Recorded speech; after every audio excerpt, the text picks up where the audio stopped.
Below is the detailed summary of You Become What You Think by Shubham Kumar Singh. Part 1. Happiness and Mindfulness. One life is just a series of present moments. Have you ever thought about the two emotions that hold us back the most? If you asked 100 people, chances are most of them would say regret and anxiety. But why do we worry so much? The answer lies in the way our minds work. Our constant stream of thoughts is usually focused on either the past or the future. Take oversleeping, for example. We might start by regretting hitting the snooze button and then worry about being late for work. However, the most crucial time is the one we often neglect, the present. It's the only moment where everything happens, all our emotions and actions. Realize deeply that the present moment is all you have. Make the now the primary focus of your life. Eckhart Tolle. The past is simply a collection of past present moments, and the future is just a bunch of present moments yet to come. So it's pointless to live in any moment other than the present. If you have a research paper due in 14 days, all the time you spend regretting procrastination or worrying about the workload ahead won't get you any closer to your goal. Focus on the present and start solving your problem right now, and you'll be on your way to making progress. Embrace the power of the present and see how it can change your life. The more you are focused on time, past and future, the more you miss the now, the most precious thing there is. Eckhart Tolle. Action. Live in the now. Dwelling on the past usually results in regret, which you cannot change. Worrying about the future only adds to your anxiety about something you can't control. We can only live in the present moment, so try to concentrate on that.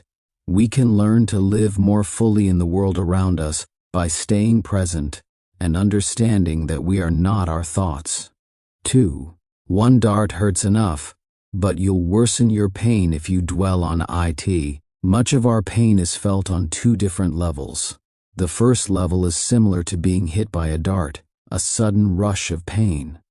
It could be the result of an accident, such as stubbing your toe, touching a hot plate, or crashing your bike, or it could be the result of a failed expectation, failure, or rejection. This type of suffering is unavoidable. We all have to deal with it at some point in our lives, and there isn't much we can do about it. However, most of the time, we aggravate the situation by throwing a second dart at ourselves based on how we physically and mentally react to the first. All of this adds to our suffering, except the fact that we have complete control over it. This type of pain is entirely optional. Instead, we must learn to accept the pain, do what needs to be done to heal our wounds, and move on with our lives. The second darts are usually more painful than the first because we keep throwing them throughout the aftermath, often long after the first dart has vanished. For example, we may obsess for months over a failed relationship or worry through countless sleepless nights about test results. Why would we throw more darts at ourselves when life already throws enough at us? Action. Endure your pain and your suffering. Recognize when something causes you pain. Recognize how it makes you feel, and wait for the pain to go away. Do not aggravate the situation by becoming angry or upset with any other factors or people involved. Only we humans worry about the future, regret the past, and blame ourselves for the present. Rick Hanson. 3. The philosophy of Stoicism argues the idea that the only pain you really suffer is the one you create yourself. All pain stems from resistance to things you can't change. Negative events happen all the time for reasons beyond our control. We can, however, choose how we respond to them. Pain is simply the result of your resistance to everything you are powerless to change. We spend a lot of time thinking about the future and the past, but we can only live in the present and thus have no way of changing many things that make us unhappy. All negativity is caused by an accumulation of psychological time and denial of the present. Eckhart Tolle. To fill the void, we develop a resistance to these things, which we perceive as psychological or physical pain. When we're angry or upset, we think and act more irrationally, which almost always results in a worse situation. As a result, our reactions to things over which we have no control can perpetuate the pain cycle. Action. Acknowledge your pain in resistance. We all replay events from our past in our minds.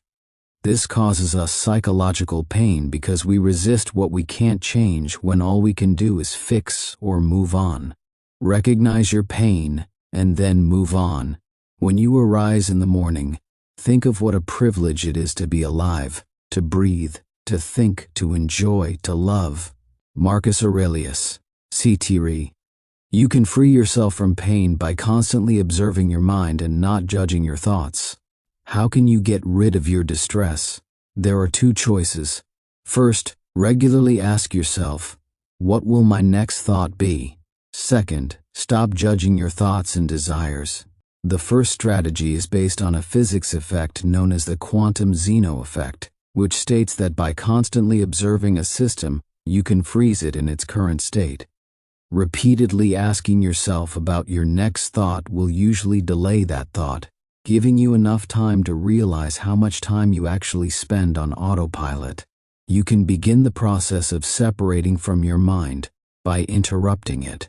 The second method is intended to help you learn to listen to your body and accept the constant nagging thoughts in your head about what you should or should not be doing.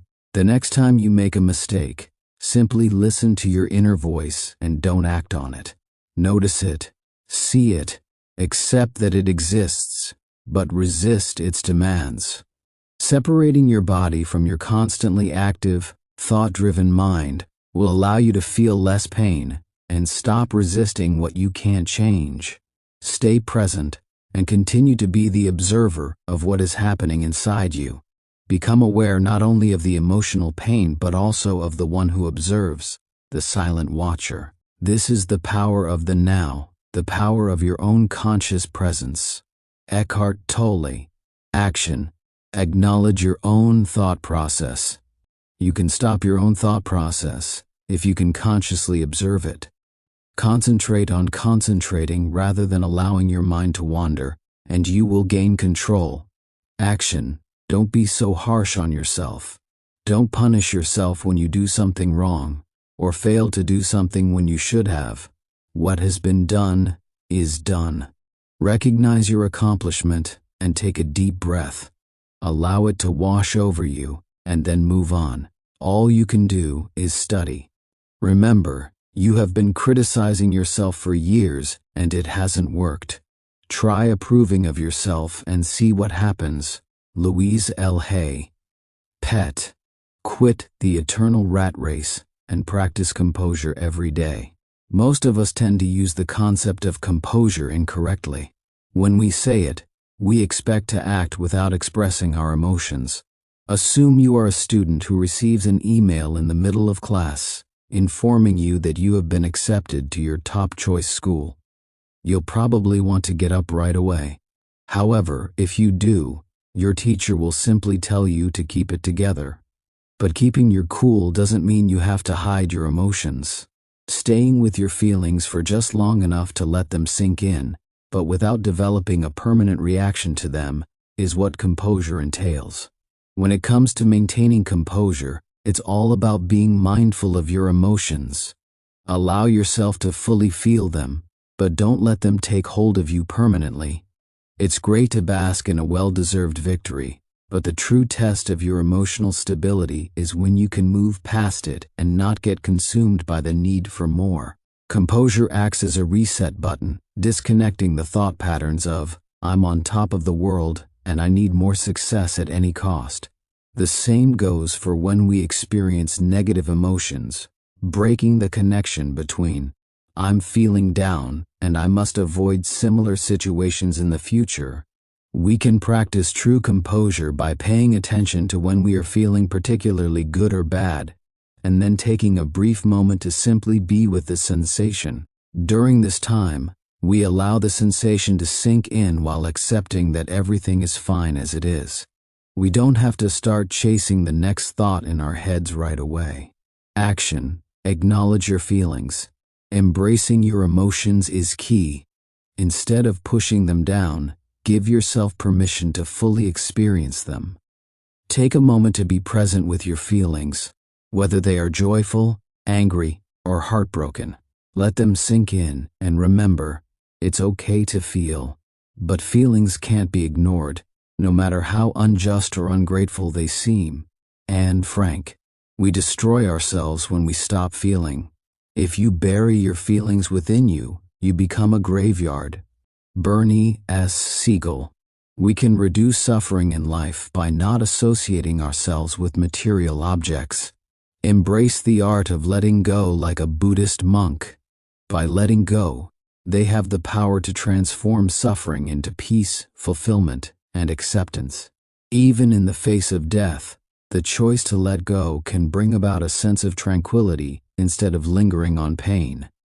Having a strong sense of self is important, but there's a fine line between having a sense of identity and getting too attached. Yes, our sense of self gives us purpose in life and sets us apart from others, but running away to live in the woods is not the answer. Instead, we can cultivate a healthy sense of self by letting go of the things we attach our identities to. Every time we say my or I in regards to something, we give it power over us. As everything in this world eventually comes to an end, over-identifying with things can lead to a constant feeling of loss and even depression. Think about all the things we say my to, our clothes, electronics, possessions, and imagine if they all break down over time. The more we attach our sense of self to material objects, the more potential we have for feelings of sadness and gloom. Try decluttering for a weekend and see how it can help regulate your sense of self. And remember, as you step out into the world, look up to the highest building in sight and imagine seeing yourself from a bird's eye view. Keep zooming out until you see the bigger picture, just like on Google Maps. You're just a small part of this vast universe, so why let material possessions bring you stress and sorrow? Action. Be happy just being yourself. Although confronting your problems can be frightening, and there can be a lot of pressure to conform to what others expect of you, being yourself in its purest form can bring you the most peace and happiness. Action. Have a clear out. Although your material possessions can provide you with temporary happiness, excessive ownership can cause you distress when it breaks, is lost, or makes a mess. Declutter your life by getting rid of unnecessary possessions. You don't have to be religious in order to be spiritual. Ditch the labels and embrace your own path to spirituality. The Dalai Lama says, it doesn't matter if you're a part of a religion or not. What's important is that you're a compassionate and kind-hearted person. So many gods, so many creeds, so many paths that wend and wind, while just the art of being kind is all the sad world needs. Ella Wheeler Wilcox. There's no one-size-fits-all approach when it comes to dealing with life's big questions and handling suffering, whether it's through meditation, religion, or finding meaning in life's experiences. Embrace the method that works best for you. Don't let anyone tell you what's right or wrong when it comes to spirituality. The way you choose to connect with your beliefs is entirely up to you, so take a moment to reflect on what being spiritual means to you. It's your journey, so own it. Action. Discover the practices that make you closer to happiness. It's easy to become so engrossed in our daily lives that we lose sight of how brief life can be. Certain practices are followed by believers in every religion and spiritual belief to bring them closer to true happiness. Practicing something, even if it's just a movement, can help you ground yourself and reach new levels of consciousness. Focus on actions rather than just beliefs. Religion has been reduced to mere parroting of ideas picked up from preachers. Neither the preacher nor the pupil can claim to have gone through any systematic study, reflection, and absorption of the truths of life. The world remains as poor as ever, morally and spiritually. A Parthasarathi. Life's only constant is change. When asked about suffering, the Dalai Lama cautions against the common Western misconception that suffering is abnormal and something to be avoided at all costs.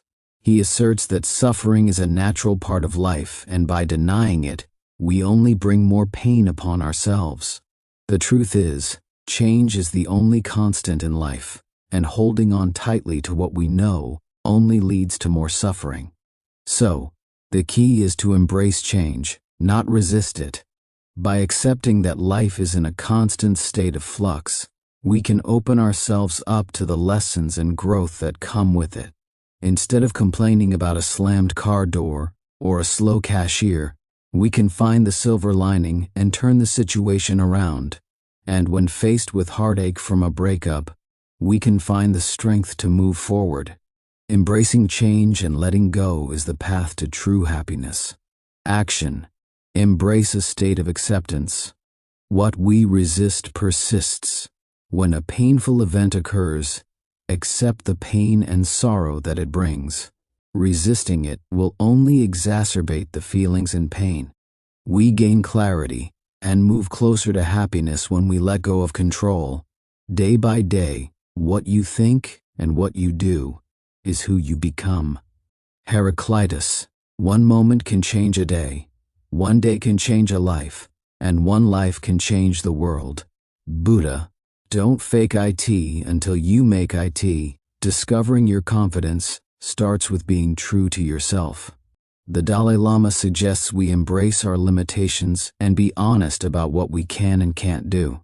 Instead of trying to fake it until you make it, openly admit when you're not sure about something and watch how quickly people come to your aid. Honesty is not just the best policy, but it also gives others an opportunity to help you and build you up. When you're open and honest about your limitations, you're inviting others to come alongside you and support you, building a sense of community and solidarity. Being aware of your limitations and embracing them also leads to a greater sense of self-awareness. This means taking a deep dive into your strengths and weaknesses so you can focus your energy on what you're good at and seek help in areas you need improvement in. This self-awareness will lead you down a path of personal growth and development, helping you build confidence from the inside out. So, embrace your limits. Be honest about what you can and can't do. Trust yourself and trust the journey. And watch as you become a more confident, self-assured person, ready to tackle whatever challenges come your way. Action. Journal to GET to know yourself better. Putting things down on paper always provides us with a sense of clarity. If you want to achieve happiness, you must first understand what it means to you. Make a list of everything. What do you require and desire from life? How do you intend to accomplish it? The most important conversations you'll ever have are the ones you'll have with yourself. David Goggins.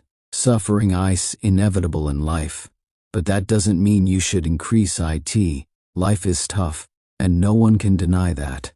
It's natural to suffer sometimes, but the truth is, most of us make it even harder by clinging to poor values. We chase fleeting pleasures, like wild parties or reckless relationships, instead of looking for true and long-lasting satisfaction. Or we become obsessed with material possessions, thinking that we'll finally be happy once we've acquired them all. But research shows that beyond a certain point, wealth and success have little to do with our overall well-being.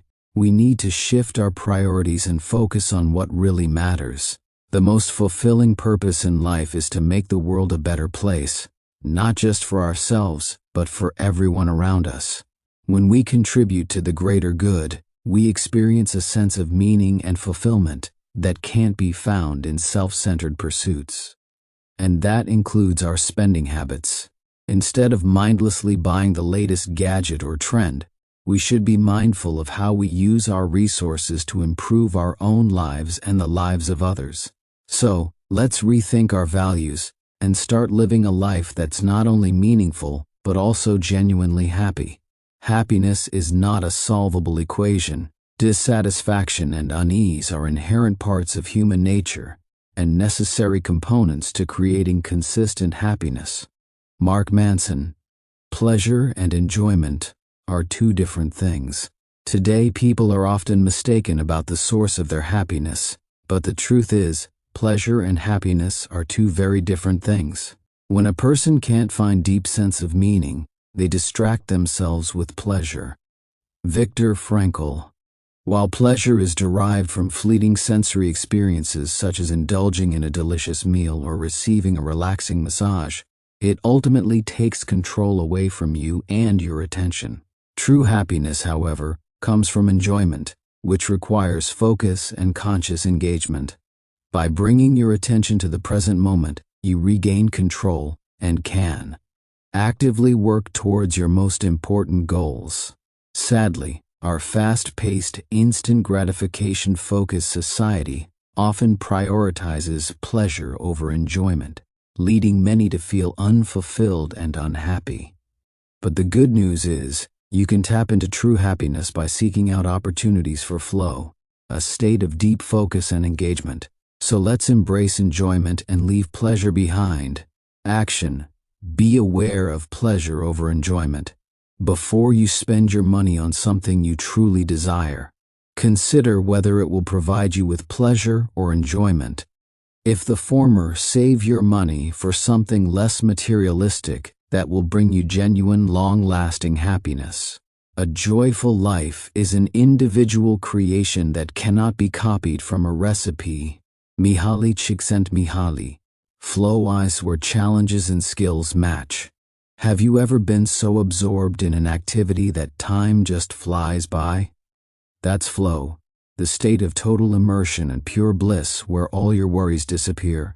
Dive into the world of ultimate enjoyment with the power of flow. Attaining this euphoric state can be achieved through two simple steps. 1. Choose an activity that you're passionate about and do it just for the love of it, without any external motivation like money or fame. 2. Ensure that the level of challenge in the activity is perfectly balanced, not too easy or too difficult, but just right. To find your flow, focus on doing something that's meaningful and enjoyable to you. Don't let external factors like money or fame cloud your experience. For the second step, gradually build up the challenge level of the activity. If you're learning a new game like chess, start with an easier level and gradually increase the challenge as you get better. By following these steps, you'll experience life as a never-ending game filled with excitement, fulfillment, and happiness. So, go ahead, find your flow and keep the good times rolling. Action. Find your flow. Choose a rewarding activity, big or small, that you really enjoy and want to do more of. Make sure it's not too difficult to begin with, and keep adjusting the difficulty to keep yourself challenged.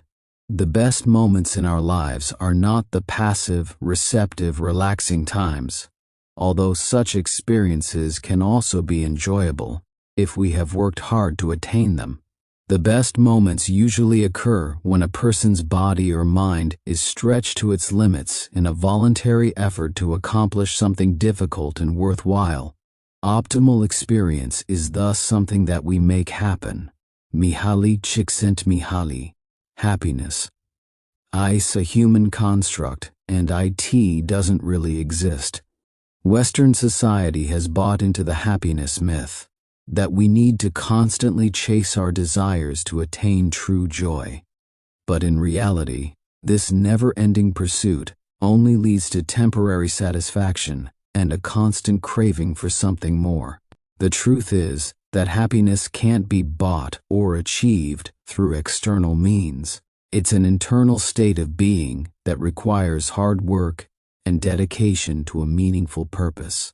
Buddha recognized this cycle of desire and unfulfillment long ago, and his teachings still hold relevance today. We don't need to become Buddhists to understand the value of his message in a world that is obsessed with chasing success. So instead of constantly striving for more, let's shift our focus to solving problems and working towards a greater purpose. When we do this, true happiness will naturally follow. Action. Solve problems that you have stacked up and find your natural high. Don't let procrastination get in the way of your happiness. Tackle the small problems you've been avoiding, whether it's fixing your old bike or visiting your relatives. Once you start solving these little problems, you'll find that you feel a sense of accomplishment and a boost in your mood. And when you have free time, use it wisely. Instead of falling into the boredom trap of scrolling social media or binge-watching TV shows, find a new hobby to explore. Whether it's cooking, drawing, or learning a new language, engaging in a new activity can be an incredibly fulfilling experience that brings you genuine joy. So don't be afraid to step outside of your comfort zone and try something new. Who you are is defined by what you are willing to struggle for. Mark Manson. Your actions reveal how badly you want something. If you keep saying something is a priority, but you never act on it, then you don't really want it. It's time to have an honest conversation with yourself. Your actions reveal your true motivations. James Clear. Life goals are irrelevant, so set a life goal. Are you ready to create a life filled with purpose and meaning? It all starts with setting your sights on an ultimate goal, something that drives you, motivates you, and keeps you in a state of flow. Your goal doesn't have to be grand or ambitious, as long as it's important to you. It's your personal guide, helping you determine what matters most, what you want to achieve, and how you plan on making it happen. But remember, your life goal doesn't define you as a person. It simply serves as a tool to keep you moving forward. And don't be afraid to adapt or change your goal as you grow and evolve. It's all part of the journey. Embrace your destiny by taking control of your own story and keep pushing yourself to grow and challenge yourself. With a clear ultimate goal in mind, the possibilities for your life are endless. Action: write down a bucket list. A bucket list is a simple tool that can assist you in determining your life goal. What are the connections between all of the items on your list? Do they all lead to something bigger? Examine it and draw your own conclusions. When defeat comes, accept it as a signal that your plans are not sound. Rebuild those plans and set sail once more toward your coveted goal. Napoleon Hill. I can't change the direction of the wind, but I can adjust my sails to always reach my destination. Jimmy Dean. Part 2. Habits and personal growth. When you come up with a new life goal, immediately turn it into a daily habit. Shifting gears towards your dreams can be a challenge, but with the right mindset, you can make it happen. Have you ever felt stuck in a rut, unable to reach your goals despite your best intentions? It happens to the best of us. But the good news is, change is always within reach. Think of your progress as a graph. The more effort you put into making a change, the steeper the upward trajectory. But beware, it's not a one-time solution. Devoting your entire life to a goal is unsustainable. The key is to find a balance between your new pursuit and the rest of your life. And the secret ingredient? Habits. Motivation is what gets you started. Habit is what keeps you going. Jim Rohn. Transform your aspirations into a small daily routine. For instance, if healthy eating is on your mind, swap your afternoon Snickers bar with an apple. If writing is your passion, start with 250 words a day. And if you're looking for love, send a message to someone new every day. Finding the right habit that works for you may take some trial and error, but once you do, you'll find it easier to stick with your new practice. So don't give up. Keep experimenting and keep striving towards your dreams. Action. Repeat until it sticks. Humans are habitual creatures. The more you do something, the more natural it will become for you to do it. When beginning a new endeavor, break it down into chunks and practice at least once a day. The journey of 1,000 miles begins with a single step. Lao Tzu. It's much easier to build new habits when you make them obvious and attractive. Let's talk about building better habits. The first rule of thumb is to make your habits obvious, so that you're able to easily spot which actions are helping or hindering you. By becoming aware of your daily routines, you can identify both the positive and negative habits that shape your life. Making your bed each morning is an example of a positive habit, whereas eating a chocolate bar every day when trying to lose weight is a negative one. The process of behavior change always starts with awareness. James Clear. To establish new positive habits, you need to focus on the time and location of the behavior. By choosing a specific time and place to perform the habit, you're more likely to stick with it. For instance, if you want to work out at 6 p.m. every day, you should make sure to do it in the same location, creating a routine. But it's not just about establishing habits. They also have to be attractive. Habits are driven by dopamine, which gives us the motivation to keep going. To make a habit attractive, try pairing it with something you enjoy doing. For example, if you love watching Netflix but need to exercise more, try watching your favorite show only when you're on the treadmill. By making your habits obvious and attractive, you can create a foundation for a healthier and happier life. It is easy to get bogged down trying to find the optimal plan for change, the fastest way to lose weight, the best program to build muscle, the perfect idea for a side hustle. We are so focused on figuring out the best approach that we never get around to taking action. As Voltaire once wrote, "The best is the enemy of the good." James Clear. Changes that seem small and unimportant at first will compound into remarkable results if you're willing to stick with them for years. The foundations for each habit you have follows a simple, easily managed formula. James Clear, a renowned author, has taken Pulitzer Prize-winning journalist Charles Duhigg's The Power of Habit to the next level by providing a better understanding of how habits form and how to develop new ones. Every habit has 4 essential components that contribute to its formation. The first is the cue, a signal that triggers the habit. The second is the craving, a desire to fulfill the habit. The third is the response, the actual habit, and the fourth is the reward, the gratification that results from completing the habit. For instance, if you receive a notification on your phone, it serves as your cue. You then crave to find out what it is, resulting in your response, where you open your phone and access the notification, which is your reward. With time, this routine can become a habit, and you may find yourself checking your phone whenever it vibrates, without any conscious thought. This habit loop is common to both positive and negative habits, and it can be difficult to break out of. However, by understanding the 4 components of a habit, you can develop new habits that can help you achieve your goals. Habits are the foundation of your identity, and to change them, you must begin by asking yourself who you want to be. Your identity is shaped by repeated actions, and by improving yourself by just 1% every day, you can make significant changes to your life. Just as one paint by numbers does not make you an artist, one day of positive habits does not define you. However, with consistency, you can create a daily routine that will help you become the person you want to be. The first mistake is never the one that ruins you. It is the spiral of repeated mistakes that follows. Missing once is an accident. Missing twice is the start of a new habit. James Clear. Action. Make small daily changes to reap long-term rewards.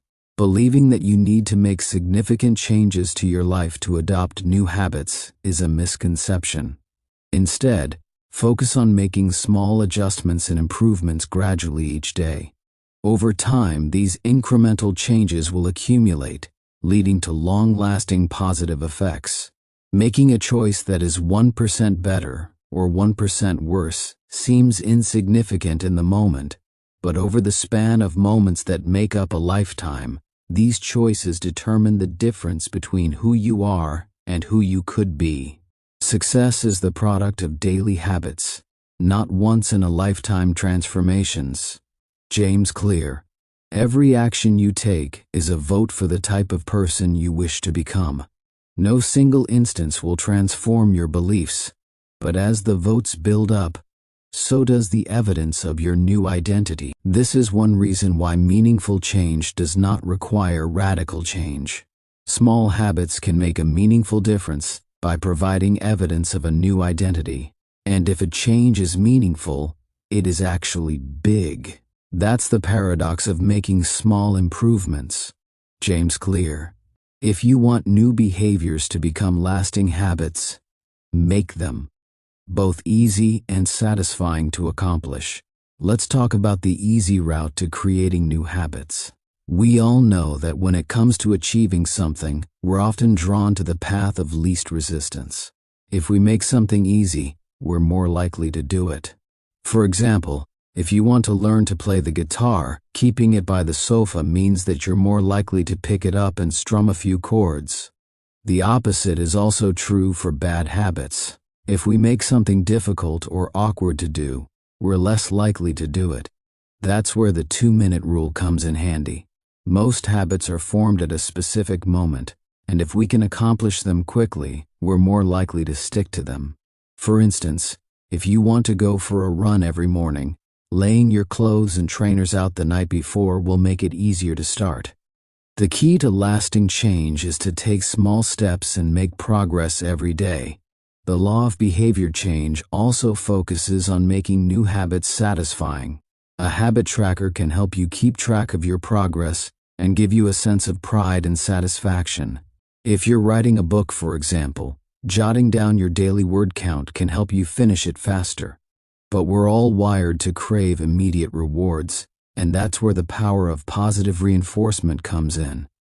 Attach a positive reward to your new habit, and you're more likely to stick to it. If you're trying to cut down on eating out, save the money you would have spent and treat yourself to a new jacket or a holiday. That way, you get an instant reward for sticking to your new habit. Each day is made up of many moments, but it is really a few habitual choices that determine the path you take. James Clear. Your outcomes are a lagging measure of your habits. Your net worth is a lagging measure of your financial habits. Your weight is a lagging measure of your eating habits. Your knowledge is a lagging measure of your learning habits. Your clutter is a lagging measure of your cleaning habits. You get what you repeat. James Clear. Wake up early and use the 20 formula. Are you tired of waking up early only to spend the extra time scrolling through social media or watching the news? It's time to optimize your mornings with the perfect plan.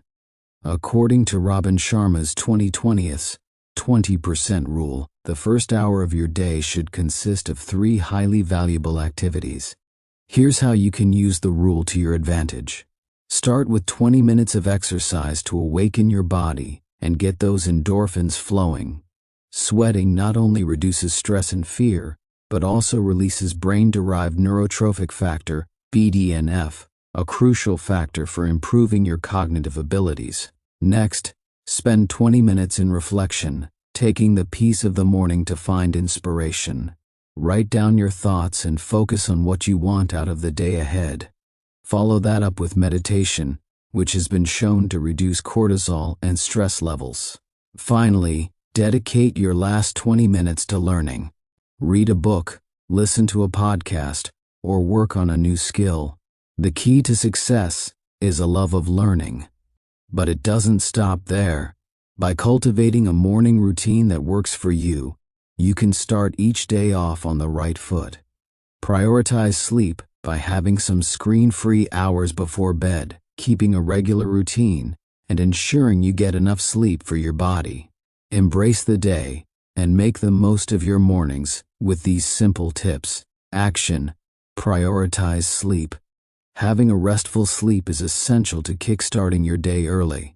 To achieve this, make sure to disconnect from your screens at least a few hours before bedtime, establish a regular sleep routine, and ensure that you're getting enough sleep for your body's needs. Having peace, happiness, and healthiness is my definition of beauty. And you can't have any of that without sleep. Beyoncé. Create a routine you can stick to. so you won't lose your momentum. Imagine a snowball rolling down a hill, gathering more and more snow with each turn, until it becomes an unstoppable force. That's the power of momentum in action. The same concept applies to our daily habits and routines. The more positive habits you develop, the easier it becomes to make good decisions, until they become second nature to you. Think of it as building up your own personal Big Mo. With enough momentum, you'll feel unstoppable. The only catch is getting that momentum started. It can be difficult to form a new habit, but the key is to focus on consistency over perfection. For example, if your goal is to hit the gym 3 times a week, start by simply showing up, even if you only complete a short workout. Consistency will help turn that habit into a routine. So, let's get rolling and start building our own unstoppable momentum. Action. Don't break your momentum. Your habit must be prioritized on your to-do list. Missing a few sessions is all it takes to break the cycle and render all your efforts ineffective. You will never change your life until you change the habits you do daily. The secret of your success is found in your daily routine. Darren Hardy. Use momentum to push through your limits, even if you have to trick yourself a tea first. When you're pushing towards your limits, it's important to have the power of momentum on your side. That's why developing a good routine is so critical. It'll give you the boost you need to break through the barriers that are holding you back. Your good habits and decisions will start to compound and carry you forward with increasing force. Of course, even the strongest of us will reach a limit eventually. When that happens, you can use the momentum you've built up to give you an extra boost, just like Arnold Schwarzenegger did when he hit his weightlifting limits. He found ways to activate more muscle groups by leaning back slightly and was able to add an extra 5 or 6 reps to his sets. The same can be true for your weight loss journey, your running routine, or even your writing practice. Try changing up your approach. Have water for dinner, take a less steep route for your run, or write an extra page about a different topic. These cheats can help you push past your limits and create even more momentum. Action. Let momentum build up before you give it a boost. After you've been practicing a habit for a while, you'll need a good push to keep going. To give yourself the illusion of greater progress, make your practice easier than usual. Your achievements will speak for themselves. If you are serious about changing your life, you'll find a way. If not, you'll find an excuse. Jen Sincero.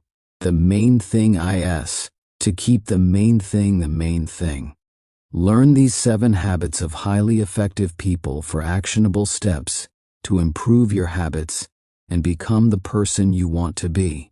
Whether it's workplace issues, family conflicts, or unsatisfying relationships, anyone can learn to solve and improve interpersonal problems with new habits. The first 3 habits are: be proactive, begin with the end in mind, and put first things first. Life has a way of shaping us, but it doesn't have to control us. While we can't control the actions of others, we can take responsibility for our own reactions, behaviors, and decisions.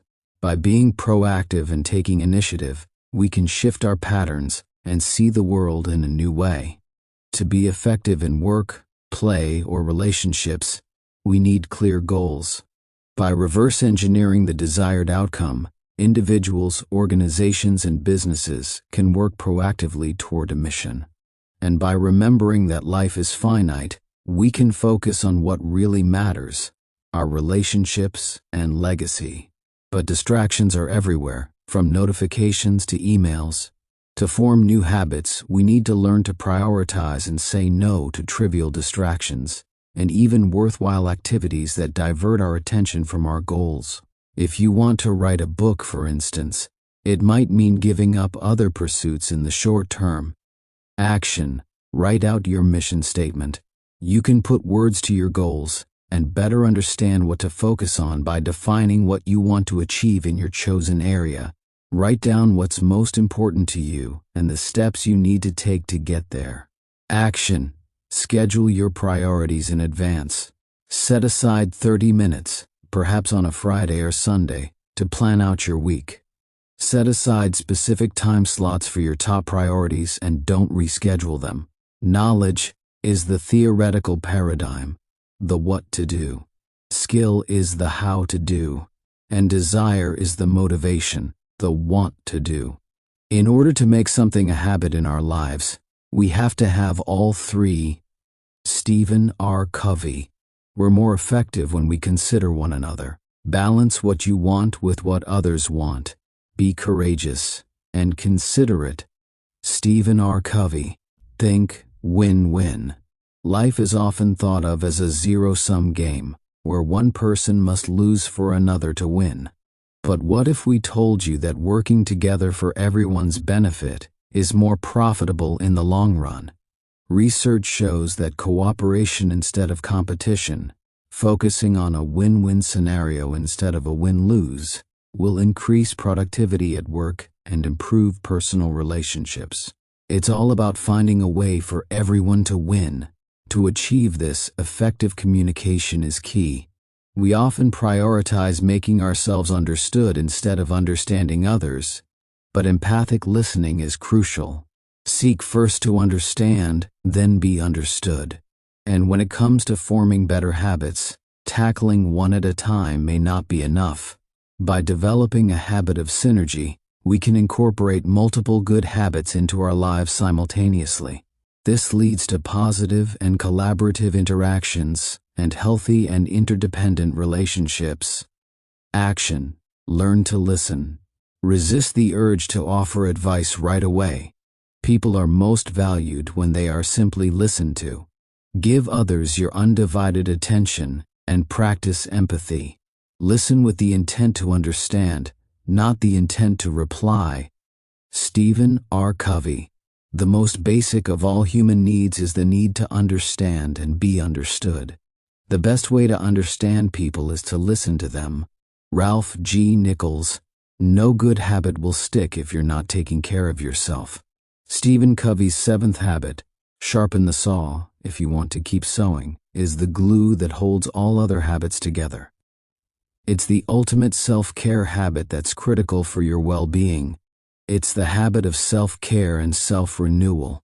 Think of it as maintaining your car so that it runs smoothly on the road.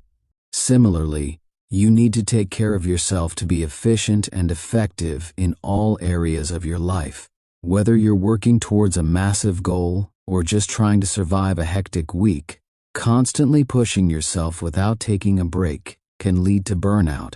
To stay in balance, you need to replenish 4 essential tanks: emotional, mental, spiritual, and physical. Make time for exercise, nourishing food, and adequate rest. And don't underestimate the importance of taking time alone to reflect and recharge.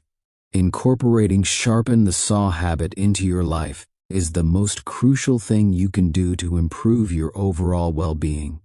Remember, you are your most significant asset, so take care of yourself and you'll be ready to take on the world. Action. Proactively practice self-care. Make time for yourself, whether it's 15 minutes before work or one evening a week. Rest, eat healthily, and meditate.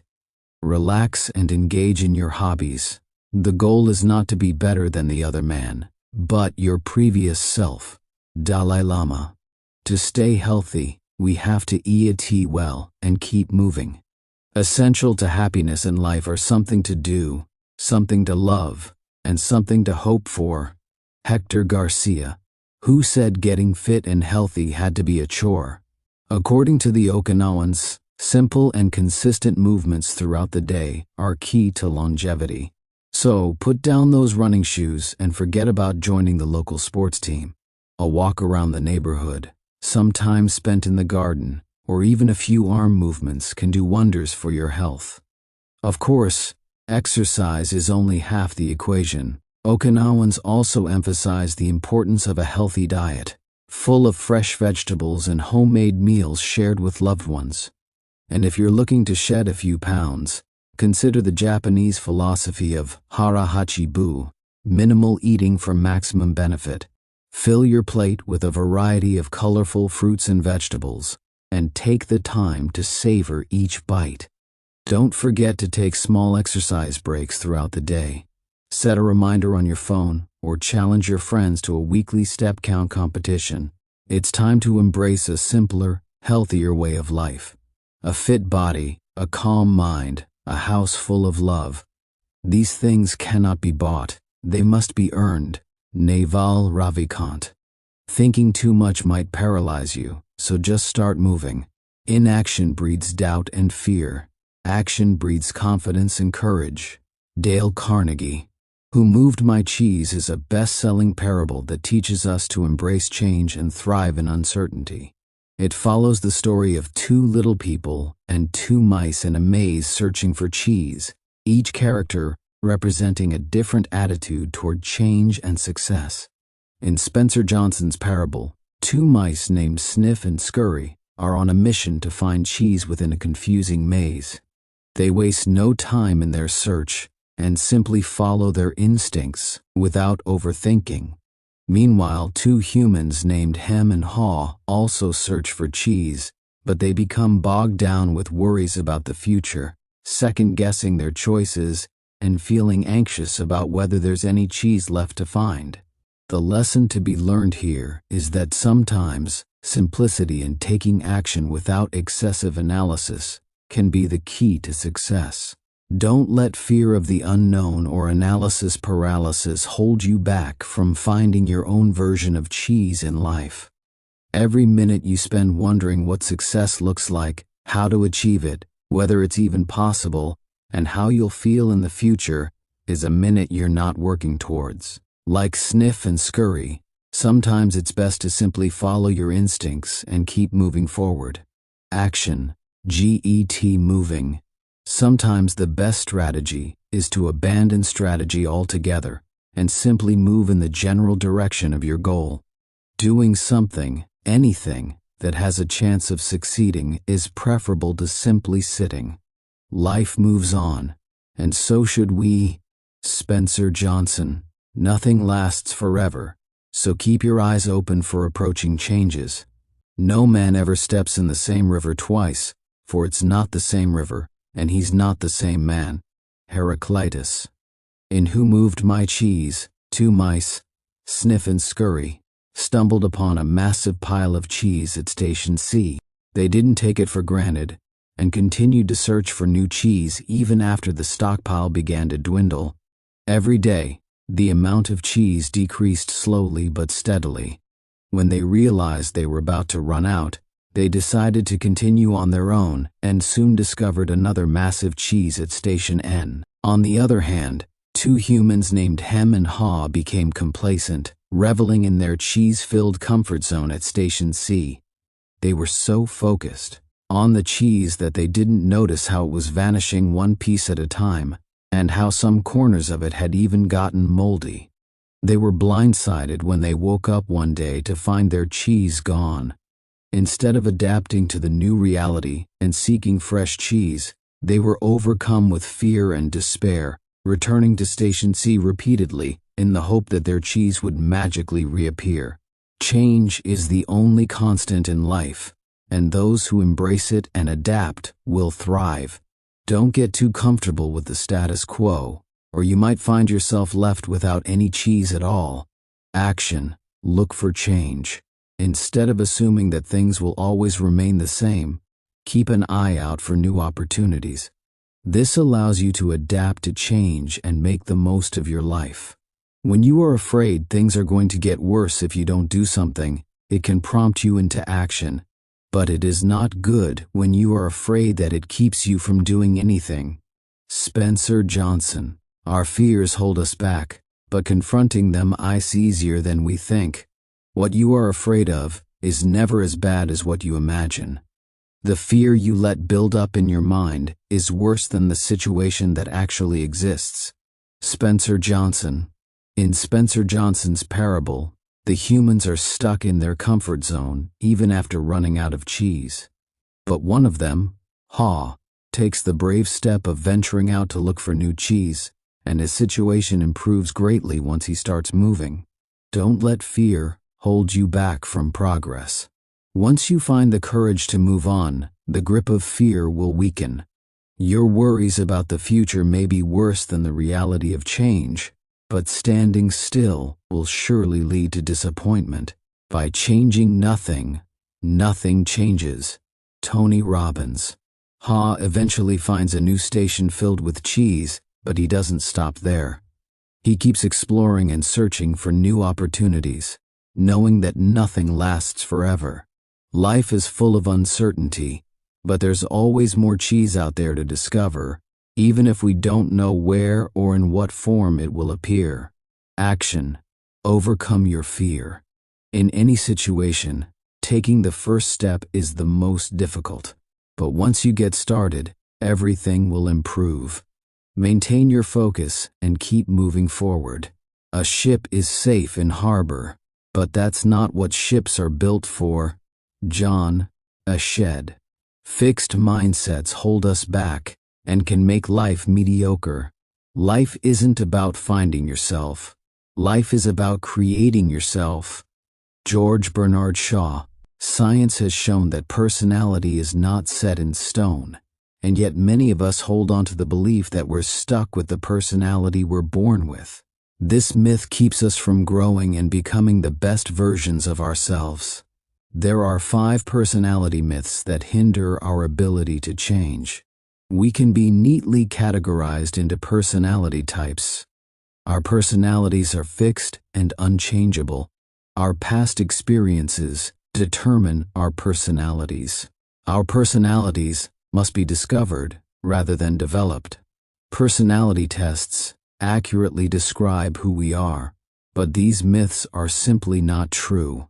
Personality tests that classify people into types oversimplify the complexities of human nature.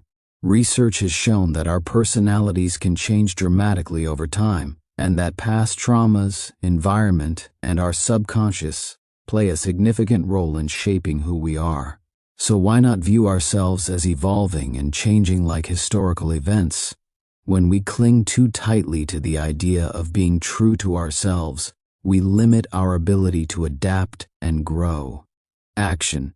Don't limit yourself to a type.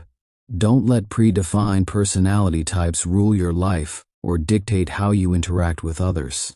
Different people and situations will bring out different aspects of your personality. That is a good thing. We can change our identities by setting goals. Have you ever considered how our goals shape our identities? Every action we take serves a purpose, and the term goal is just another word for purpose. Our decisions and actions are all driven by our goals. Your life does not get better by chance. It gets better by change. Jim Rohn. That's why it's crucial to understand the key components to changing your personality: exposure, desire, and confidence. Firstly, we need to open our eyes to the world and expose ourselves to new experiences and possibilities. As Benjamin Hardy put it, you can't make decisions and choices if you don't know they exist. Next, we must focus on our desires and set a goal to strive towards. If our current desires aren't healthy or fulfilling, we can work actively to change them. Lastly, we must be confident in our ability to achieve our objectives, or we'll never even consider them. If we want to break free from our limitations and gain the courage to succeed, we must step out of our comfort zone and be willing to embrace failure. Action. Adopt a growth mindset. Find the strength to continue pushing yourself to seek new experiences and opportunities. You don't want to be the same person you are today in 10 years. Instead, embark on a journey of lifelong learning and growth. The only thing special about those who transform themselves and their lives is their view of their own future. They refuse to be defined by the past. They see something different and more meaningful, and they never stop fueling that vision. Benjamin Hardy. We can change our future by improving the way we view our personalities. Nate, a young man who, like many of his family members, had always struggled with his weight. But when Nate saw the health problems his parents were facing due to their weight, he knew he needed to make a change. Nate asked himself some critical questions. What will my future be like if I continue to struggle with my weight? What will I be like when I'm 70? These questions can be tough to answer, but they help Nate connect with his future self and gain perspective on his current situation. To identify the future we want, there are 4 steps to follow. First, you need to examine the future you've unconsciously resigned yourself to. Consider what your life will be like at the age of 70. Are you happy with how things turned out? Write your own biography as if you've already lived your entire life. Next, visualize your future self, 3 years from now. Imagine what your typical day looks like, how your job is going, and what makes you different from who you are today. Then, write about these visualizations while freewriting, asking yourself questions such as what were the major events in my life, and what were my most notable achievements. Finally, start telling your new story to others and yourself as if it were already true. This helps you believe in your vision and take steps to make it a reality. Just like Nate, you too can adopt a growth mentality and transform your life. Change is hard at first, messy in the middle, and gorgeous at the end. Robin Sharma. Action. Start freewriting about your future. Only by getting your thoughts down on paper will you begin to realize what you truly desire. Make time for yourself to reflect on who you are, what you stand for, and what you still want to achieve. You need to stop trying so hard to save time. Are you feeling overwhelmed by the demands of time? Do you find yourself constantly trying to be more productive, only to end up with even longer to-do lists? It's time to break free from the constraints of clock-driven schedules and embrace a new approach to time management. Contrary to popular belief, time as a concept does not actually exist. Our perceptions of time are shaped by external forces like clocks, jobs, and deadlines, but they are only real in a collective sense. The medieval peasant lived a life structured by the tasks they needed to perform, rather than by the clock. It wasn't until the evolution of industrial capitalism that the pressure to make better use of time at work and in leisure became a pressing issue. So, what's the solution to feeling like there's not enough time in the day? Do less. Focusing on the truly important tasks at hand and letting go of the pressure to be constantly productive will lead to a clearer mind and a lighter workload. Remember, the average human lifespan is tragically short, which averages around 4,000 weeks. But that doesn't mean you should live in fear of wasting time. It's a call to action to live life to the fullest and focus on what truly matters. Trying to master your time paradoxically leads to you being mastered by time. The average human lifespan is absurdly, terrifyingly, insultingly short. But that isn't a reason for unremitting despair, or for living in an anxiety-fueled panic about making the most of your limited time. It's a cause for relief. Oliver Burkeman. Action. Keep 2 to-do lists. Make productivity a fixed volume task by keeping 2 to-do lists, 1 for each open task, and 1 for the number of tasks you will work on at any given time. Only move tasks from the larger list to the smaller list after completing a task on the latter. Action. Limit your working time. Set a time limit for working during the day, whenever possible. Doing more means having to do even more. Many productivity experts advocate achieving inbox zero, or that blissful state of being. Yet, often, this leads to a never-ending cycle of email replies, leading to more emails, leading to more replies.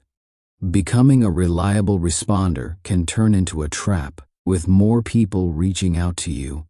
And at work, being seen as a highly productive employee can result in a barrage of additional tasks being thrown your way. But, let's face it, focusing on one task means letting go of an infinite number of other possibilities. Instead of striving for maximum productivity, Let's embrace the art of prioritization. Accept that there will always be tasks left undone and choose to procrastinate on the less important ones. After all, the key to success is not to do more, but to do what truly matters. Action. Get your priorities straight. Concentrate on only one major task at a time. Don't let completing minor tasks keep you from focusing on what's truly important. Action. Underachieve strategically. Determine ahead of time which areas of your work and life you will no longer expect perfection in order to make them easier to complete. Convenience culture seduces us into imagining that we might find room for everything important by eliminating only life's tedious tasks. But it's a lie.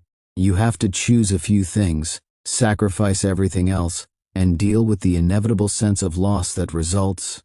Oliver Burkeman. Time is a network good. When it comes to things like money and oil, more is always better. Quantity is the name of the game, and the more you have, the more valuable it becomes. But with network goods, it's a different story. The value of these goods lies in the connections and coordination with others. Take the telephone, for example. The more people you have on the line, the more valuable the device becomes. And with social media, the platform is only as useful as the number of friends and contacts you have on it. Having plenty of time is desirable, but it's not much good if you're spending it all alone. The most meaningful experiences in life, spending time with loved ones, building relationships, starting a business, pursuing passion projects, all require coordination and collaboration with others. Having lots of time but not being able to share it with others is not only a waste of time, but it can also lead to feelings of loneliness and isolation. Traditional nomads aren't solitary wanderers who just happen to lack laptops. They're intensely group-focused people. And in their more candid moments, digital nomads will admit that the chief problem with their lifestyle is acute loneliness. Oliver Burkeman. Action. Focus on your relationships. Instead of trying to control the outcomes of your personal and professional relationships, become curious about them. Demanding a specific outcome causes stress. Wondering what might happen next causes the opposite effect. Action. Cultivate generosity.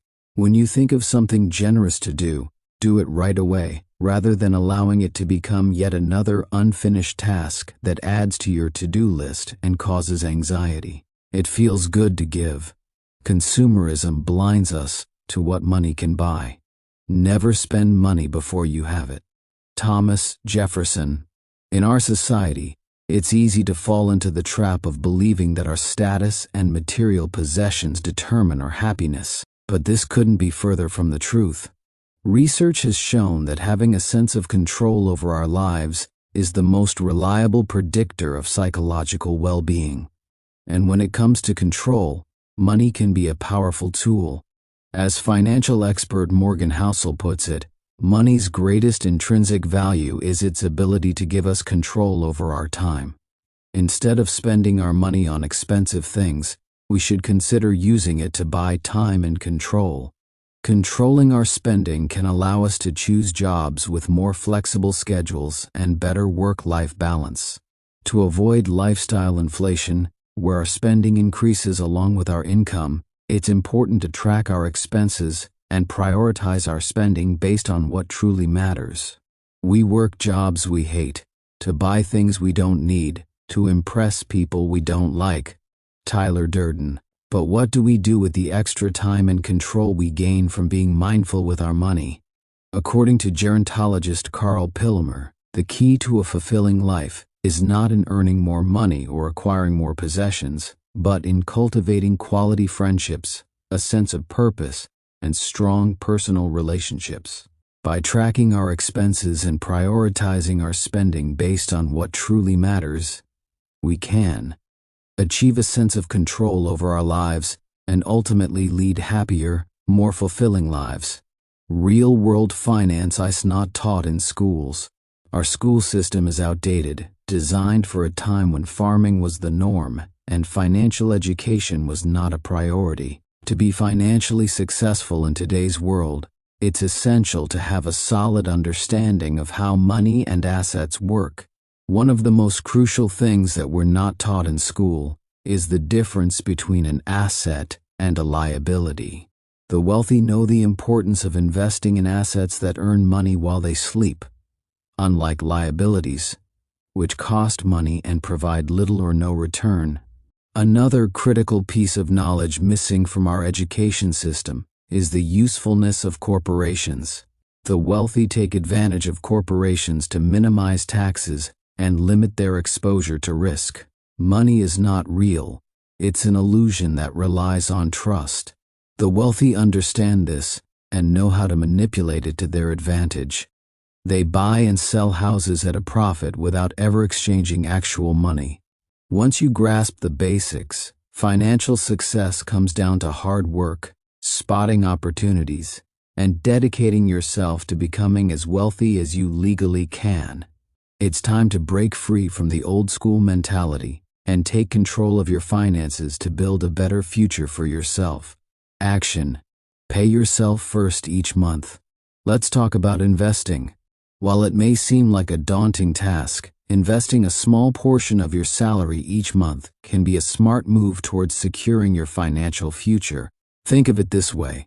Before you even start thinking about paying rent and bills, take a little chunk out of your paycheck and invest it in some medium to high-risk stocks or bonds. By doing so, you open yourself up to the potential of reaping some major rewards. The poor and the middle class work for money. The rich have money work for them. Robert T. Kiyosaki. Of course, investing always carries a certain degree of risk. That's why it's crucial to only invest what you can afford to lose. With a bit of research and a willingness to take a calculated risk, you just might find yourself on the path to financial success. So why not give it a try? The potential payoff might just be worth it. Most people are controlled by two conflicting emotions, fear and greed. When emotion goes up, intelligence goes down. Robert Kiyosaki. In the movie Jerry Maguire, when the protagonist gets fired, he takes a bold step and asks the whole company to join him. Although one woman raises her hand, she declines because she's due for a promotion. This reluctance to leave the safety of a comfortable situation is something that many of us can relate to. But financial independence requires us to step outside of our comfort zones and take risks. We can't just keep running in the rat race and accumulating more liabilities. It's up to us to make a choice and take action. Our financial behavior is deeply ingrained, influenced by the advice of our parents and the norms of society. We believe that we have to work for someone else and pay taxes, but this belief limits us. The fear of rejection can be paralyzing, but we need to master it to achieve success. The desire for wealth can be outweighed by the fear of losing the illusion of financial security, resulting in a conflict between greed and fear. Successful people take risks and work on controlling their thoughts and emotions. We can choose to break free from our ancestral instincts and decide for ourselves. By taking a long-term view and writing down our financial fears, we can begin to overcome them and move forward towards financial independence. When planning for the long term, it's key to factor in the likelihood that your preferences will change. Compounding is the magic that turns small efforts into big rewards, but it takes time and consistency. Whether it's building wealth, pursuing a career, or nurturing relationships, the benefits of compounding are enormous. The problem is, our innate tendency to change and evolve makes it difficult to stick to our long-term plans. We tend to underestimate how much will change in the future and assume that our current goals and desires will stay the same. To make long-term plans that stick, we need to plan with flexibility and moderation in mind. Extreme plans that require us to work tirelessly or sacrifice everything else in our lives are unlikely to last. We must find a balance that allows us to make progress while still enjoying our lives. When we stick to our plans, we create a compounding effect that can produce incredible results. Just like compound interest, the benefits of our efforts start small but grow over time. So, take a step back, evaluate your plan, and ensure it's flexible enough to accommodate the changes that life inevitably brings. With persistence and patience, you can achieve anything you set your mind to. Aiming at every point in your working life to have moderate annual savings, moderate free time, no more than a moderate commute, and at least moderate time with your family, increases the odds of being able to stick with a plan. Morgan Housel. Experience is a more efficient teacher than formal education. In today's ever-evolving world, it's more important than ever for entrepreneurs to keep up with the latest developments and continuously refine their skills. What we learned in school may not be applicable in the current landscape, so it's important to take a critical look and consider new approaches. The illiterate of the 21st century will not be those who cannot read and write, but those who cannot learn, unlearn, and relearn. Alvin Toffler. One of the best ways to learn is by observing others, both successful and unsuccessful, and then trying things out for yourself. To achieve financial independence, you must train yourself to see what others overlook and seize opportunities when they arise. Don't be afraid of failure. It's often the best teacher, and those who are most successful embrace it. Edison and Bell tried countless prototypes before perfecting their inventions, and successful writers have faced numerous rejections before finding success. While traditional education methods still have value, it's up to you to choose what you need to learn and how to apply that knowledge. The wealthy tend to be knowledgeable in a wide range of areas, but they hire experts for the details. Acton. Learn what you need to learn. If you want a new idea, read an old book. Ivan Pavlov. Keep filling in gaps in your knowledge and skills by reading books, staying informed about the news, and seeking advice from friends. As you gain more expertise, you'll begin to spot investment opportunities and put your newfound knowledge into practice. So, take action, keep learning, and seize the opportunities that come your way. Part 3. Stoic Philosophy. The single most valuable thing you have, is your mind. When life gets rough and stormy, it's easy to feel lost and helpless. But there's one thing that always stays within our grasp: our thoughts and mentality. A peaceful mind is like a sturdy ship, equipped to weather any storm that comes its way. With a tranquil mindset, you'll be able to tackle challenges head-on, handle success with grace, and make firm decisions with ease. But when your thoughts are cluttered, you'll never find the calmness you seek. Your mind is not just your own, but it's your permanent abode. No matter where you go, if your mind is troubled, you won't be able to escape the chaos. The primary indication of a well-ordered mind is a man's ability to remain in one place and linger in his own company. Seneca. That's where philosophy comes in. It helps us delve inward and cultivate a sound mind. Apply what you learn to your life and see the transformation for yourself. Make time for quiet contemplation and never stop learning. One new thing a day keeps the anxiety away. Action. Be happy in tranquility. Being wealthy or well-traveled will not make you happy in the long run. Create inner peace and cultivate your mind so that you are always pleasant company for yourself. Putting things off is the biggest waste of life. It snatches away each day as it comes and denies us the present by promising the future. The greatest obstacle to living is expectancy, which hangs upon tomorrow and loses today. You are arranging what lies in fortune's control and abandoning what lies in yours. What are you looking at? To what goal are you straining? The whole future lies in uncertainty. Live immediately. Seneca. Know what you can control and what you can't. Do you feel trapped within the walls of your own mind, with worries, fears, and doubts taking over your thoughts and hindering your mental freedom? You're not alone, but it's time to break free from that prison. The only thing we have complete control over is ourselves, and it's time to take that power back. Don't let anxieties and uncertainties steer you away from your own liberation.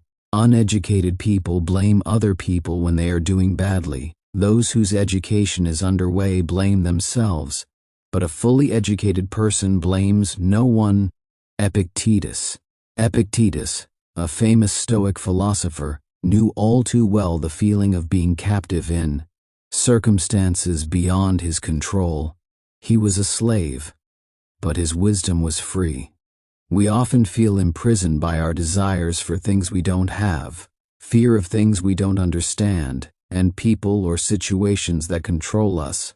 But it's time to let go of those negative emotions and focus on what is truly within our power, ourselves.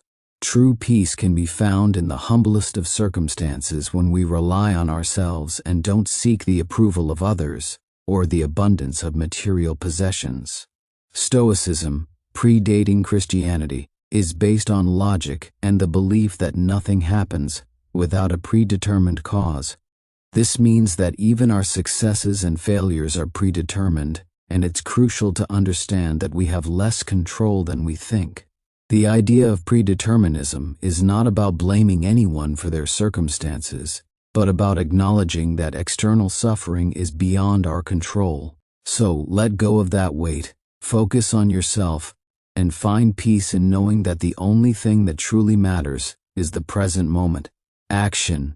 Accept what you can't change. There is only one way to happiness, and that is to cease worrying about things which are beyond the power or our will. Epictetus. Do not expect others to fill a void in your life, but cultivate friendship with loyal and virtuous people. A calm mind allows you to surround yourself with true friends, which is one of the many ways it helps you build a good life. Many people associate with those from whom they hope to gain something, such as flattery, wealth, or status.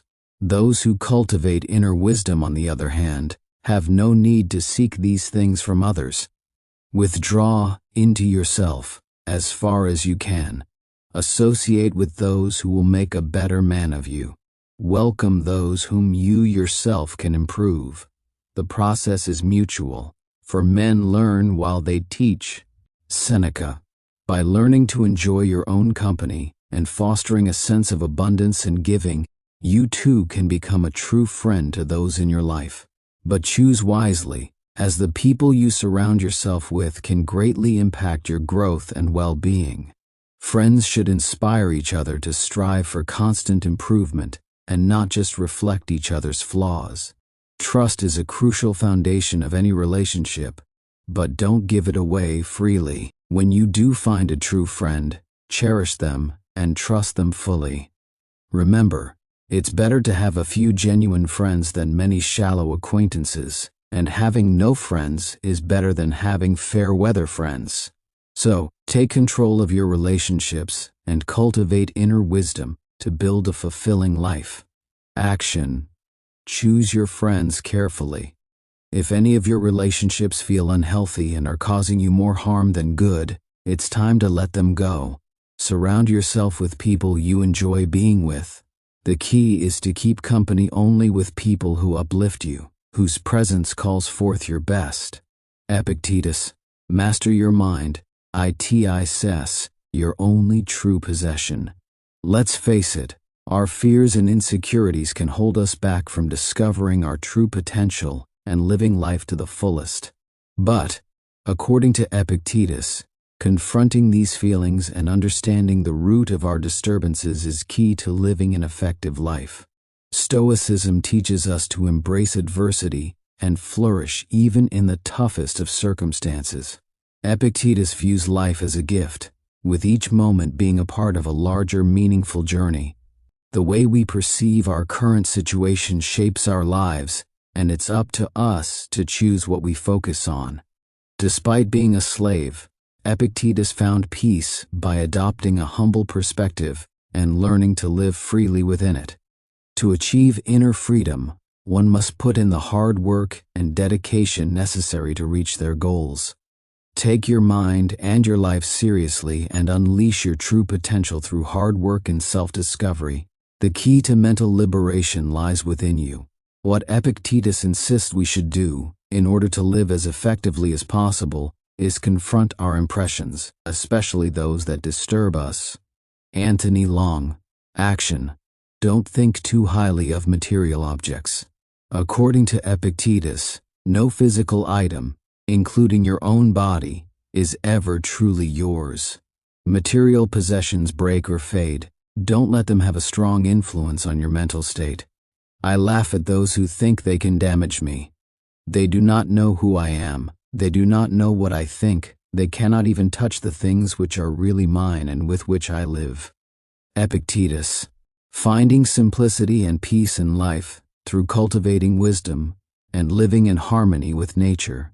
Our ability to think rationally distinguishes us from all other creatures in the universe.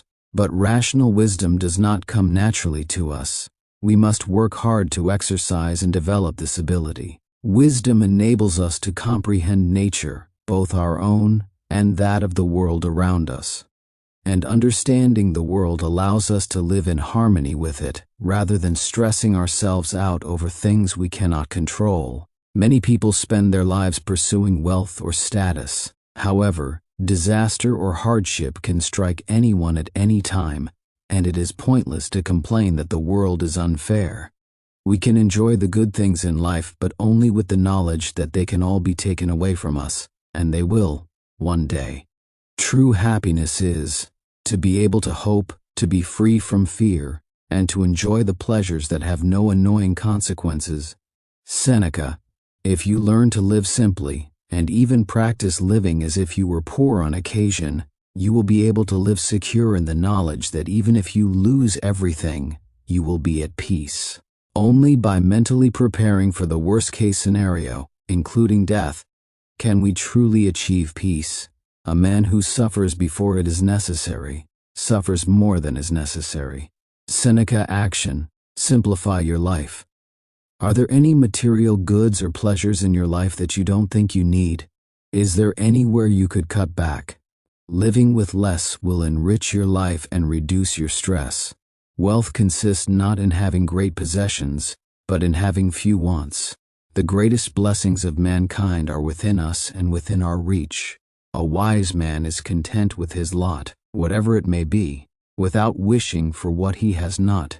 Seneca.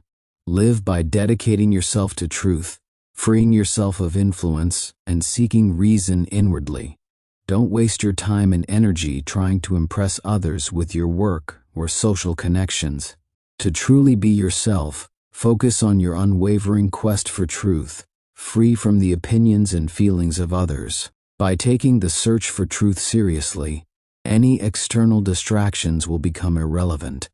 A fundamental part of living in harmony with your existence is avoiding the accumulation of wealth or indulging in excess.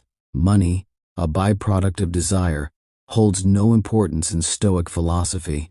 The truth, as Epictetus notes, is often far from the pursuit of wealth and success in business, where deceit and dishonesty are often rationalized. We do tell lies, while we are ready to advance the proofs that we shouldn't.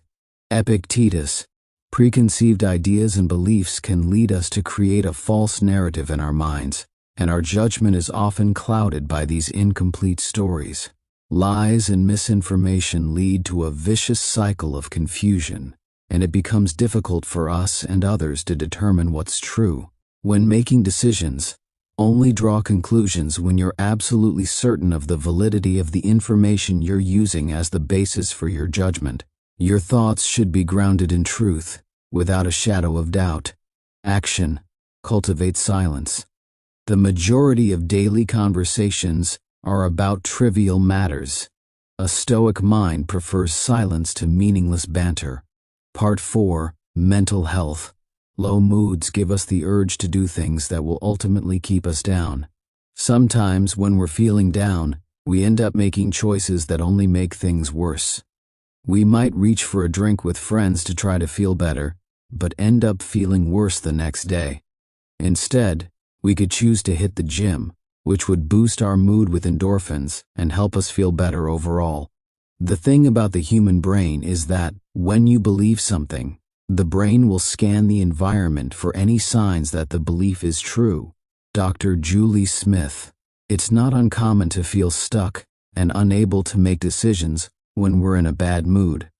But it's important to keep making choices, even if they're not perfect. To help guide our decisions, we can think about our personal values rather than just our emotions in the moment. To identify our values, we need to ask ourselves what's truly important to us, whether we're living in accordance with those values, and what small changes we could make today to bring us closer to those goals. Start with one small change that you know you can implement every day. Then make a promise to yourself that you will follow through on it. Consistency is key when it comes to forming new habits. By starting small and practicing healthy habits regularly, we're more likely to make better choices in the future. Action. Practice self-compassion. Rather than kicking yourself when you're down, pay attention to negative self-talk as it arises and think of someone you care about. Consider how you would respond to them if they felt the same way you do, and then apply that same response to yourself. Everyone has low days. Everyone. Dr. Julie Smith. Make a list of the first signs that your mood issues had resolved. What would you do differently, and how would you live? This assists us in shifting your problem to a solution and moving forward. Stress is not our enemy, but a valuable tool.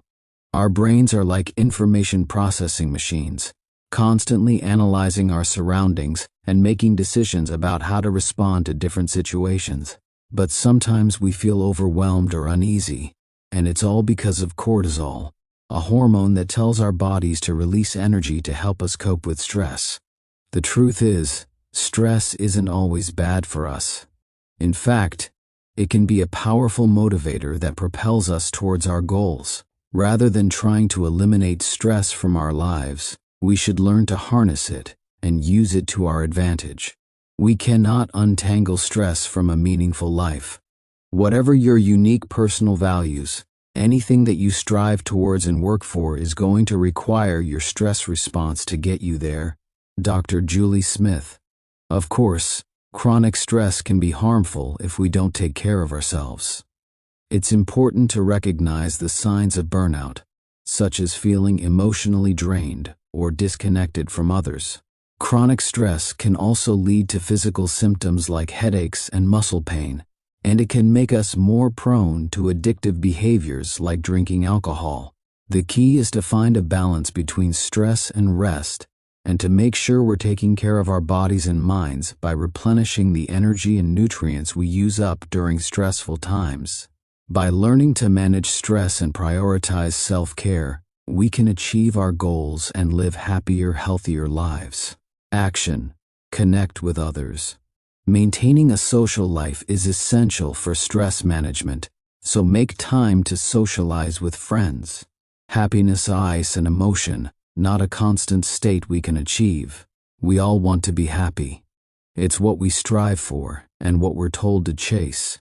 But what if we've been chasing the wrong thing all along? What if happiness isn't a permanent state but a fleeting emotion like all the others? According to author Russ Harris, our emotions are like the weather, always changing and sometimes pleasant, and sometimes difficult. It's natural to experience emotions other than happiness, and that doesn't necessarily mean that our lives are off track or that we have a mental health problem. Dr. Julie Smith emphasizes that fixating on happiness or why we're not happier can actually make us feel worse. Instead of chasing happiness, she suggests that we determine our personal values, which provide a framework for decision-making and motivation during difficult times. Values are the principles that define who we want to be in life and how we want to live it. By spending time discovering our values, we can give our lives meaning and purpose beyond just seeking happiness. And in the end, isn't a life with purpose and meaning what we're all really looking for? Thoughts are not facts. They are a mix of opinions, judgments, stories, memories, theories, interpretations, and predictions about the future. allowing all thoughts to be present, but choosing which ones we give our time and attention to can have a powerful impact on our emotional experience. Dr. Julie Smith. Identify and reframe the problems you are struggling with. Our past shapes us, and childhood traumas can lead to negative habits. To move forward, we can look to Louise Hay's positive philosophy, which she shares in her best-selling book, You Can Heal Your Life. She uses her own experiences and approach to help readers change their lives through self-love. Louise Hay discovered a curious thing when she asked her clients to talk about their problems. The details of the situation didn't always match the emotions behind them. While some circumstances in life are out of our control, we always have power over our reactions and perspectives. To address the issues that trouble us, we must first look inward and examine different aspects of our life. However, be careful with the word should, as it can carry shame and pressure, making you feel bad about yourself. Why do we blame ourselves for every problem in our lives? The truth is that our insecurities and shame blind us. Learning to love ourselves can be difficult, but it is essential. It's not about ignoring our flaws, but about embracing gratitude and understanding our self-worth. Many times we engage in self-destructive behavior, such as drug abuse or toxic relationships, thinking we don't deserve any better. But by recognizing our value, we can start to realize that our problems don't define us as individuals. I continue to explain that no matter what their problem seems to be, there is only one thing I ever work on with anyone, and this is loving the self. Louise Hay. Look in the mirror and say out loud that you accept yourself exactly as you are. Sit with the uncomfortable feeling and repeat the words again. The solution to most of your problems lies in forgiveness and letting go.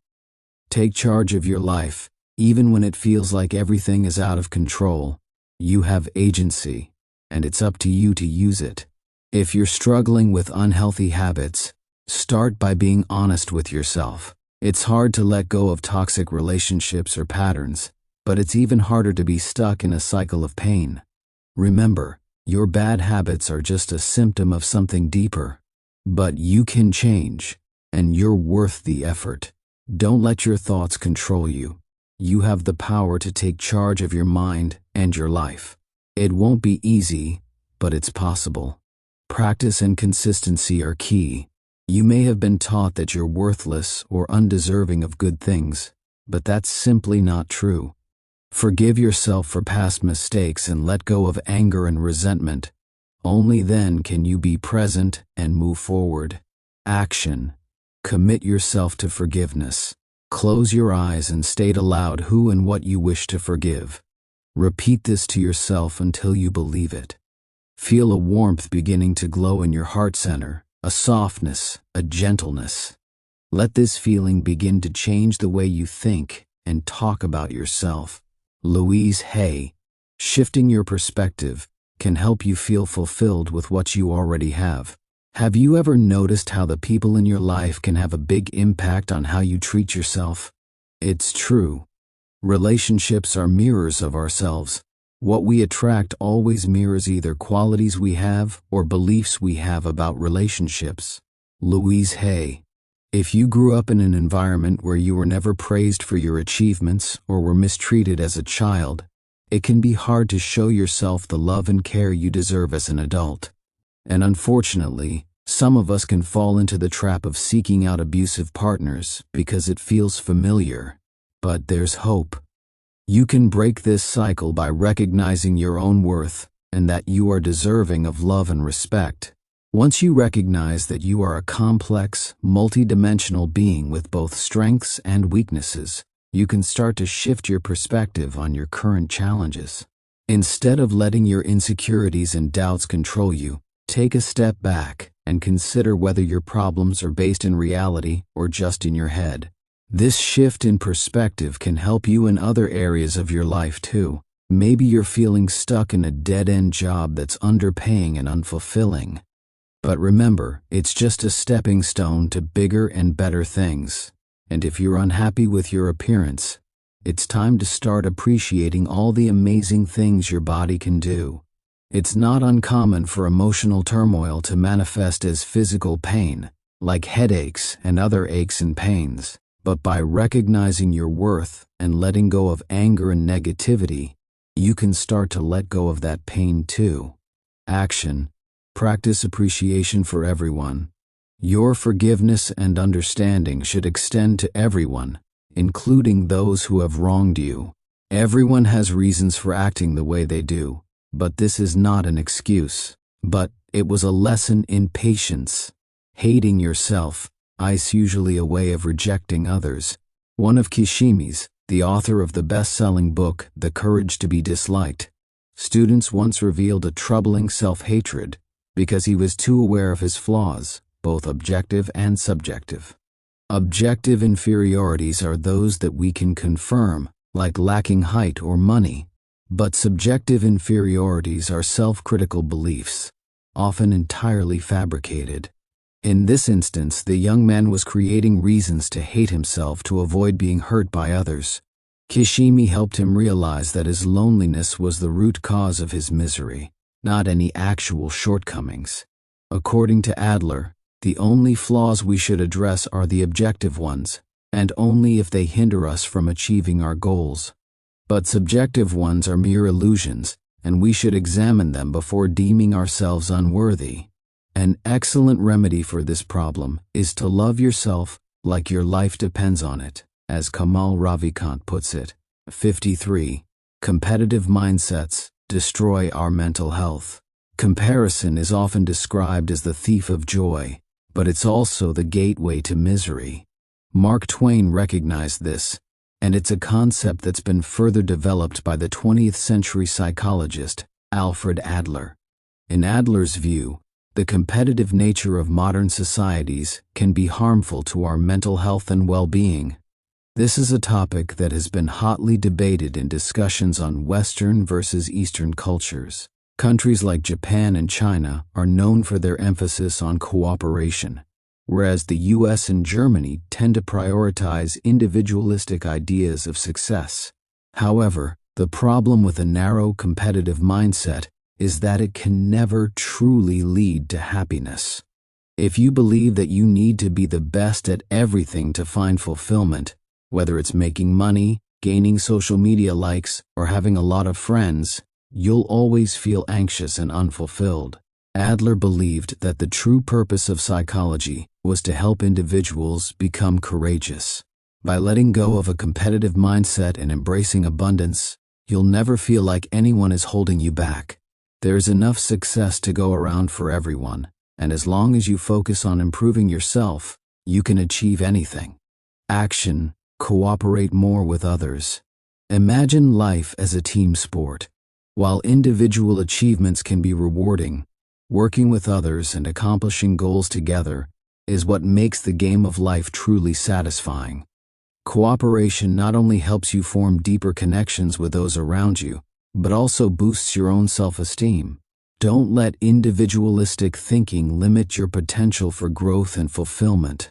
Be open to receiving positive feedback and constructive criticism from others. It's a key ingredient to personal and interpersonal success. So let go of that me, myself, and I mentality and embrace the power of teamwork. Together, we can achieve greatness.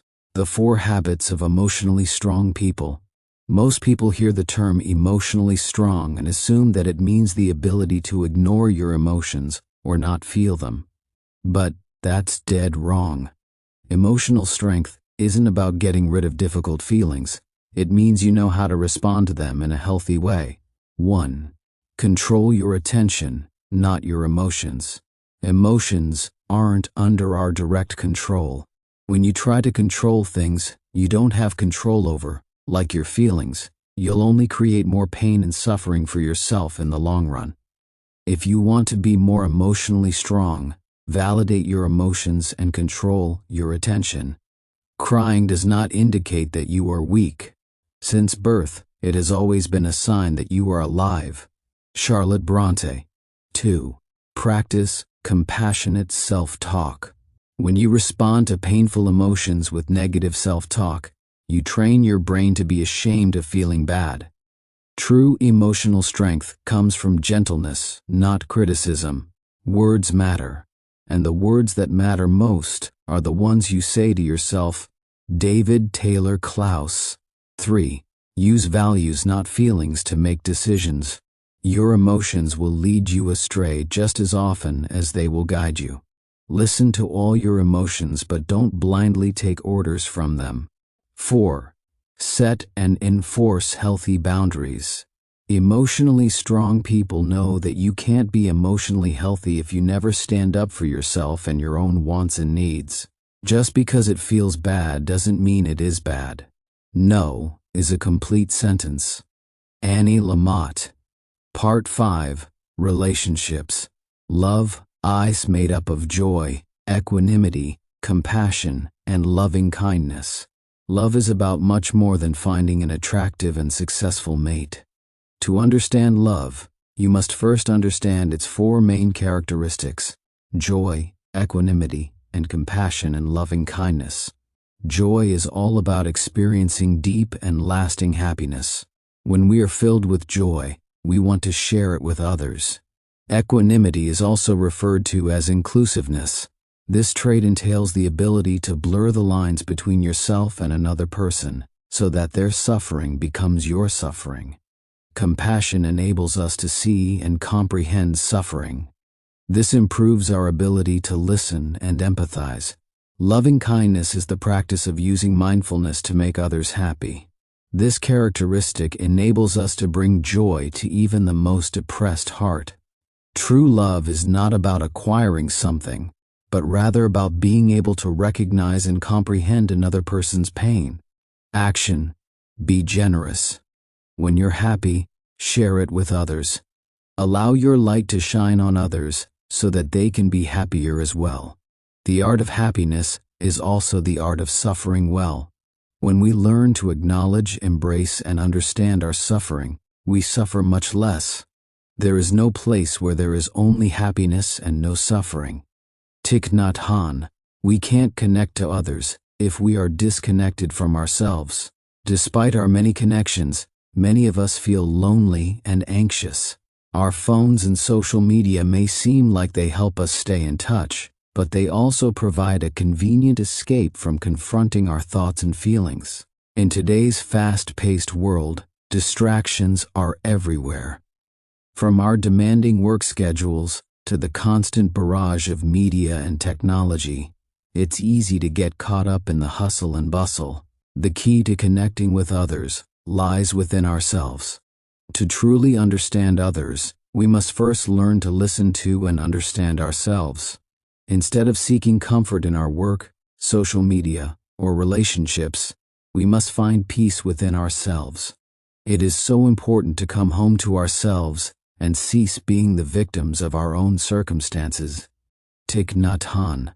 When we come back to ourselves, and take refuge in our inner island, we become a home for ourselves and a refuge for others at the same time. Thich Nhat Hanh. By becoming at peace with who we are, approaching our emotions with curiosity instead of judgment, and learning to build meaningful relationships, we can help those around us and live a fulfilling life. Action. Take a break from social media. Take a break if you use social media to avoid unpleasant thoughts or feelings. Delete the apps over the weekend, or temporarily deactivate your account. The nearer a man comes to a calm mind, the closer he is to strength. Marcus Aurelius. Reconnecting with our bodies grounds us in the present moment. Our modern way of life contributes significantly to a disconnect between our minds and bodies. We are physically present while sitting in our offices or working on our laptops, but our minds wander. We spend so much time ruminating on the past or worrying about the future that we forget to appreciate the beauty of the present moment. The best way to ground ourselves in the present moment is to learn how to become aware of our bodies through meditation. You shouldn't immerse yourself so completely in work that you get drowned in it. You should have time to live, to get in touch with the refreshing and healing elements that are in you and around you. Paying attention to our posture, breathing mindfully, and scanning our bodies without judgment for discomfort helps to bring our minds back to where we are physically and gives us a sense of calm. The best way of taking care of the future is to take care of the present, because the future is made of the present. Thich Nhat Hanh. When we can appreciate the beauty around us, as well as all of the wonderful and complex tasks our bodies perform in each moment, we can begin to put our daily problems into perspective. When our minds and bodies are at ease in the present, the past and future can no longer overwhelm us. Action. Ground yourself in your breath. Close your eyes and focus on your breathing when you're feeling overwhelmed. As you inhale and exhale, try counting or repeating positive mantras. If you want your love to grow and flourish, nourish it with happiness and share it with others. Consider adding a teaspoon of salt to your glass of water. It would be nearly impossible to drink. And consider throwing that spoonful of salt into a river. It won't make much of a difference. Similarly, if our hearts are small and closed, we are easily upset by the mistakes and flaws of others. However, if we open our hearts, we will discover empathy and compassion for our fellow humans. Understanding someone's suffering is the best gift you can give another person. Understanding is love's other name. If you don't understand, you can't love. Thich Nhat Hanh. It's as simple as that. Love requires nourishment. Happiness is the source of that nourishment. Only when you are content can you truly open your heart and love others. Zen Buddhism teaches us about happiness and how to achieve it. We sometimes believe that happiness will come to us through materialistic desires. True happiness, on the other hand, is the result of mindfulness. Walking is a quick exercise that can help you experience happiness through mindfulness. Instead of focusing on the destination and rushing, consider the movement of your body and the beauty of your surroundings. When you practice mindfulness, you will notice beauty in the simplest of things, such as a flower in bloom. Pay attention to your surroundings and your body, as well as your movement. Take everything in. That is how you will find true happiness. When you find happiness in the present moment, you can share it with others and help them find happiness as well. Mindful meditation helps us build compassion for ourselves and others. Mindfulness does not imply mastering difficult yoga postures or sitting silently for long periods of time. Meditation is not meant to be difficult, and there are numerous ways to incorporate it into our daily lives. We can start doing breathing exercises between stressful meetings or phone calls, or we can learn to walk mindfully and incorporate it into our daily commute. We can live our daily life seeing everything in the light of interbeing.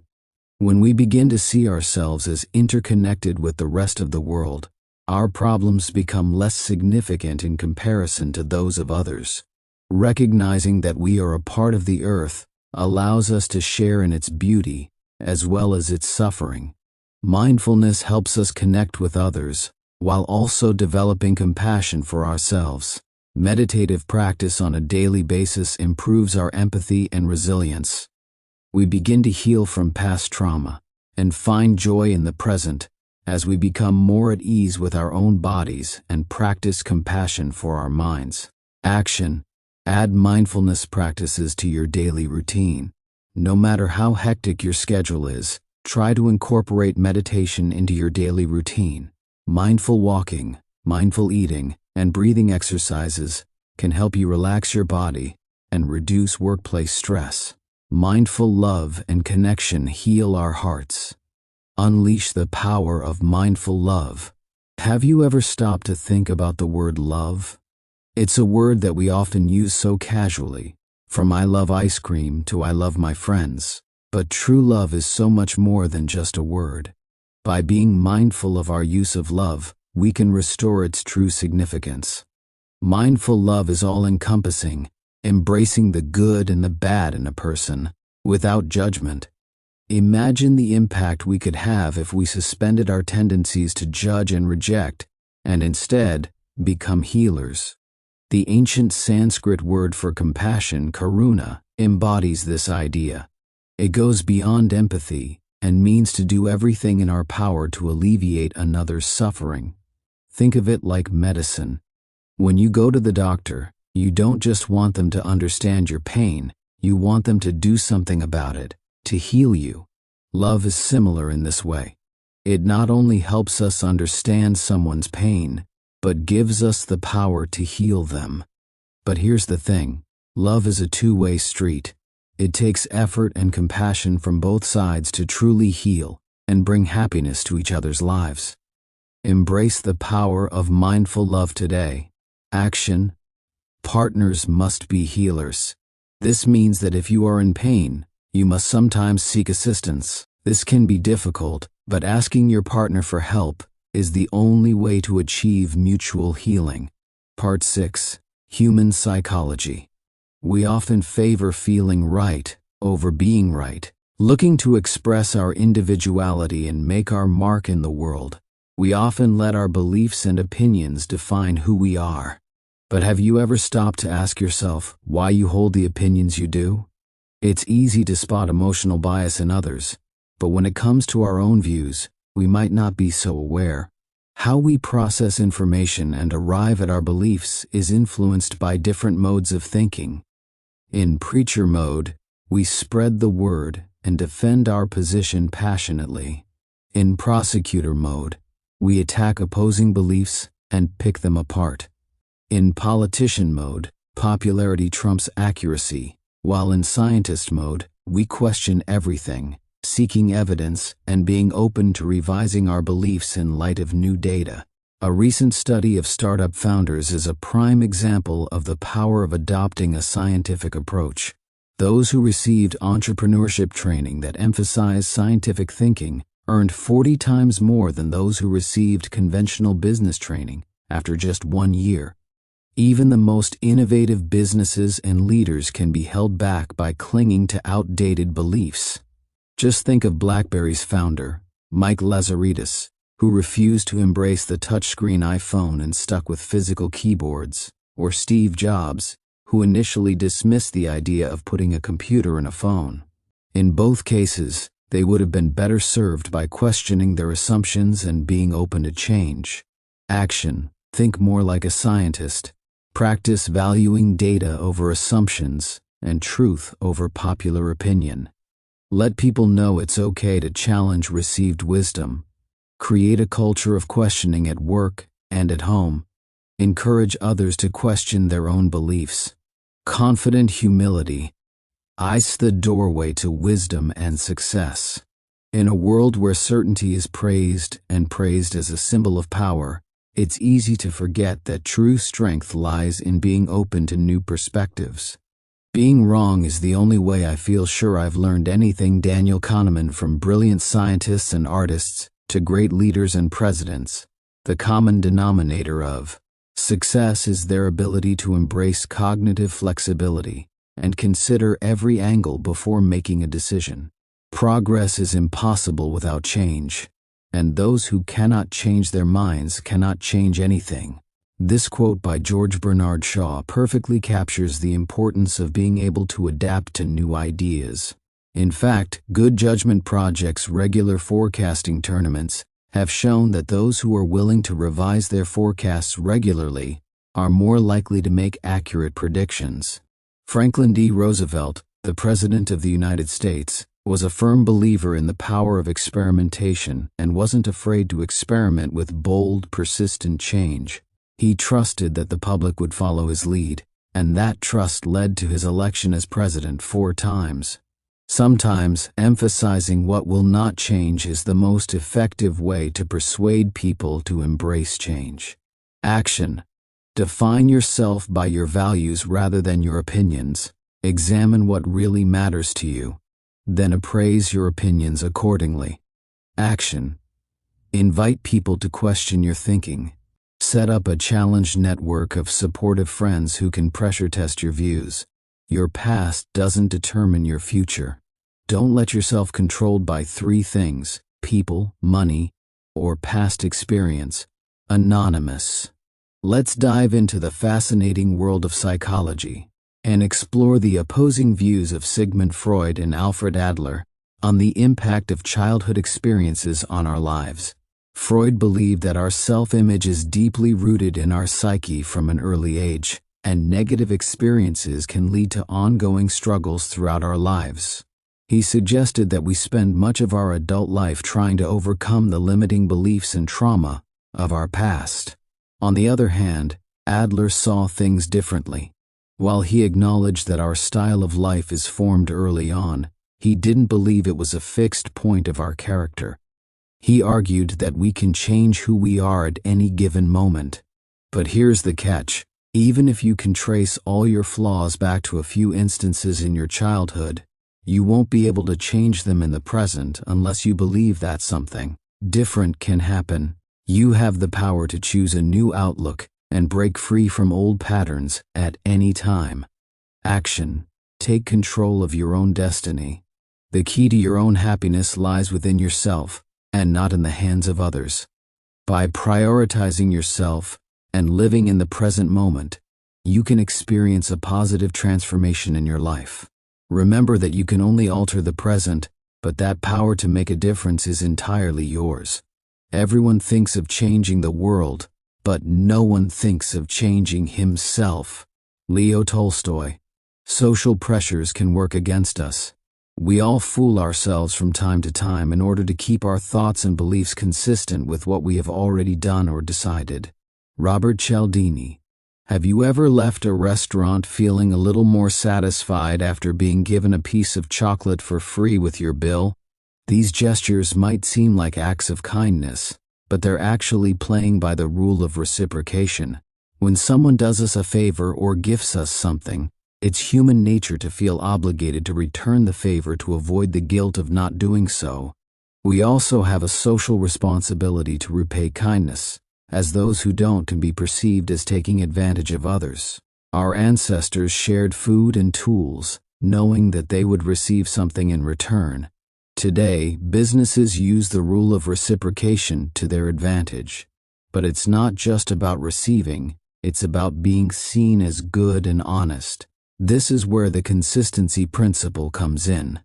When we make a commitment, we follow through, even if it puts us or our reputation in danger, because we want to align our actions with our words. Have you ever been approached by a salesperson who's convinced you to make a small purchase? This is known as the foot in the door technique, and it's a sneaky way to exploit the principle of consistency. A small initial purchase establishes a person as a customer, making them more likely to commit to spending more money in the future. Our best evidence of what people truly feel and believe comes less from their words than from their deeds. Robert Cialdini. Action. Think before you reciprocate. Although it is appropriate to return genuine favors, always think twice before doing so in a business setting. Do you really want that gym membership, or are you just getting it as a freebie from the gym? Because we hate to miss out on opportunities, scarcity makes us a CT. People seem to be more motivated by the thought of losing something than by the thought of gaining something of equal value. Robert Cialdini. Humans despise missing out, which is why we are much more likely to purchase something if it is only available for a limited time. We perceive limited items to be more valuable. This is the scarcity principle at work. Businesses use scarcity to increase sales through limited time promotions and sales. In one 1982 study, people purchased 3 times as much when told it was part of a limited time sale as they would if there was no limit. Shoppers also purchased 6 times more meat when told that they were the only ones who knew about the sale. The limited availability of the sale, combined with the limited knowledge, drove them to buy more. Scarcity is most powerful when availability has recently and unexpectedly decreased, and there is competition for the available items. This is why people pay more at auctions when they know others are bidding. When you go to buy something because it's on sale for a limited time, or you're told there are only a few left, consider whether you really want it or if you're being duped. We are more likely to do things if we see others doing them. just as competition makes us want something more because it is socially desirable. This is the social proof principle at work. We are more likely to laugh at a bad joke if others are laughing, and we are more likely to donate to charity if there are coins in the bucket already. Companies use this principle to promote products by saying they are best sellers. When we understand the tools that people use to manipulate us, we can take a step back when we see them being used against us. We are more likely to comply with authority figures and people we like. Would you buy a product from a stranger on the street? Probably not. But what if it's your friend who's starting a business? Chances are, you'll give it a try. This is the likability principle in action. Our innate preference for likable people is easily exploitable, especially by salespeople who know how to flatter and make themselves relatable to us. But it's not just our friends who can influence us. Our perception of someone's appearance also matters. We tend to assume that good-looking people are friendly and smart, even if it's a flawed assumption. On the other hand, the principle of authority is equally powerful. From early childhood, we look to authority figures for guidance and direction, often without questioning their motives. This can lead us to blindly follow their commands, even if we don't like them.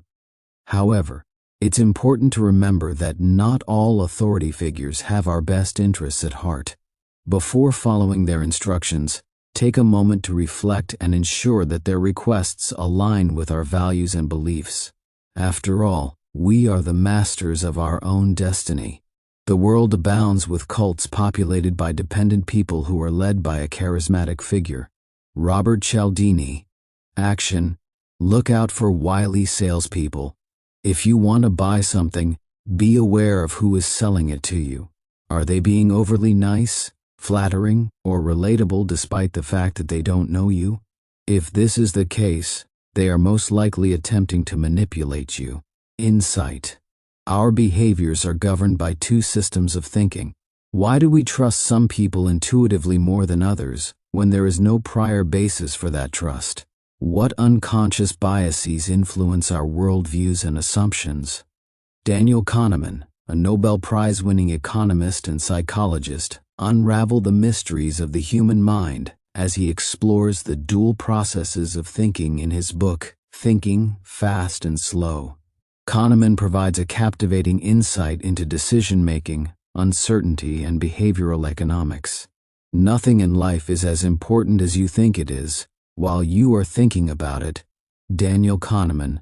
As explained by Daniel Kahneman, System 1 is your fast-thinking, intuitive, automatic, and emotional self, quickly determining distances and processing impressions. On the other hand, System 2 is your slow-thinking, deliberate, analytical, and reason-driven self, helping you find solutions to complex problems. Intuition is the foundation of our decisions, created by the memory function in our mind that builds up over time. System 1 takes this intuition and forms patterns, while System 2 makes sense of these patterns. The two systems work together to make our choices and judgments, with System 1 providing the foundation and System 2 adding order and logic. Although System 1 is prone to cognitive biases, it has played an important role in our evolutionary history, helping us make quick decisions in life-threatening situations. Don't underestimate the power of your intuition, as System 1 is the secret author of many of your choices. As Kahneman says, expert intuition strikes us as magical, but it is not. Each of us performs feats of intuitive expertise many times each day. Embrace the magic of your mind and discover the hidden depths of your cognitive systems. System 2 believes itself to be where the action is, but System 1 is the secret author of many of the choices and judgments you make. Daniel Kahneman. Insight. Our beliefs are structured by memory and narrative sense-making. The confidence that individuals have in their beliefs depends mostly on the quality of the story they can tell about what they see, even if they see little. Daniel Kahneman. System 1 is fast and intuitive, relying on quick perception and recognition to form patterns and make decisions. On the other hand, System 2 is more deliberate and analytical, only activated when necessary for focused problem solving. By understanding these systems in others and ourselves, we can recognize the unconscious biases and assumptions that govern our thinking. Confirmation bias and the halo effect are just a few examples of how our quick, emotional response can shape our beliefs and decisions. However, our brains are always looking to save energy and make decisions as quickly as possible, even if it means risking a wrong call. This can lead to our brains perceiving problems as simpler than they actually are, and System 1 taking charge when it's not equipped to handle the situation. On the flip side, using System 2 requires more effort and can leave us feeling mentally drained. Action. Don't let emotion navigate your decisions. Emotions can easily cloud your judgment, but you must not allow them to. Examine situations objectively, weigh the benefits and drawbacks, then use your reasoning to make the best decision for you. This is especially true when it comes to money. Changing one's mind about human nature is hard work, and changing one's mind for the worse about oneself is even harder. Daniel Kahneman. Insight. Our two systems of thought produce two entwined selves. The only test of rationality is not whether a person's beliefs and preferences are reasonable, but whether they are internally consistent. Daniel Kahneman. According to Daniel Kahneman, each of us is governed by two distinct selves. The remembering self, which is aligned with System 1, shapes and selects the memories from which the experiencing self draws. The experiencing self, on the other hand, is aligned with System 2 and evaluates present and past information to make a decision. Think of it this way: the remembering self curates the memories that shape our understanding of the world, while the experiencing self evaluates information to make informed decisions. But beware, the remembering self's recollection may not always be accurate, and relying solely on the past can lead to flawed thinking. Kahneman stresses that rational thinking demands a balance of informed intuition and reason, guided by logic and evidence.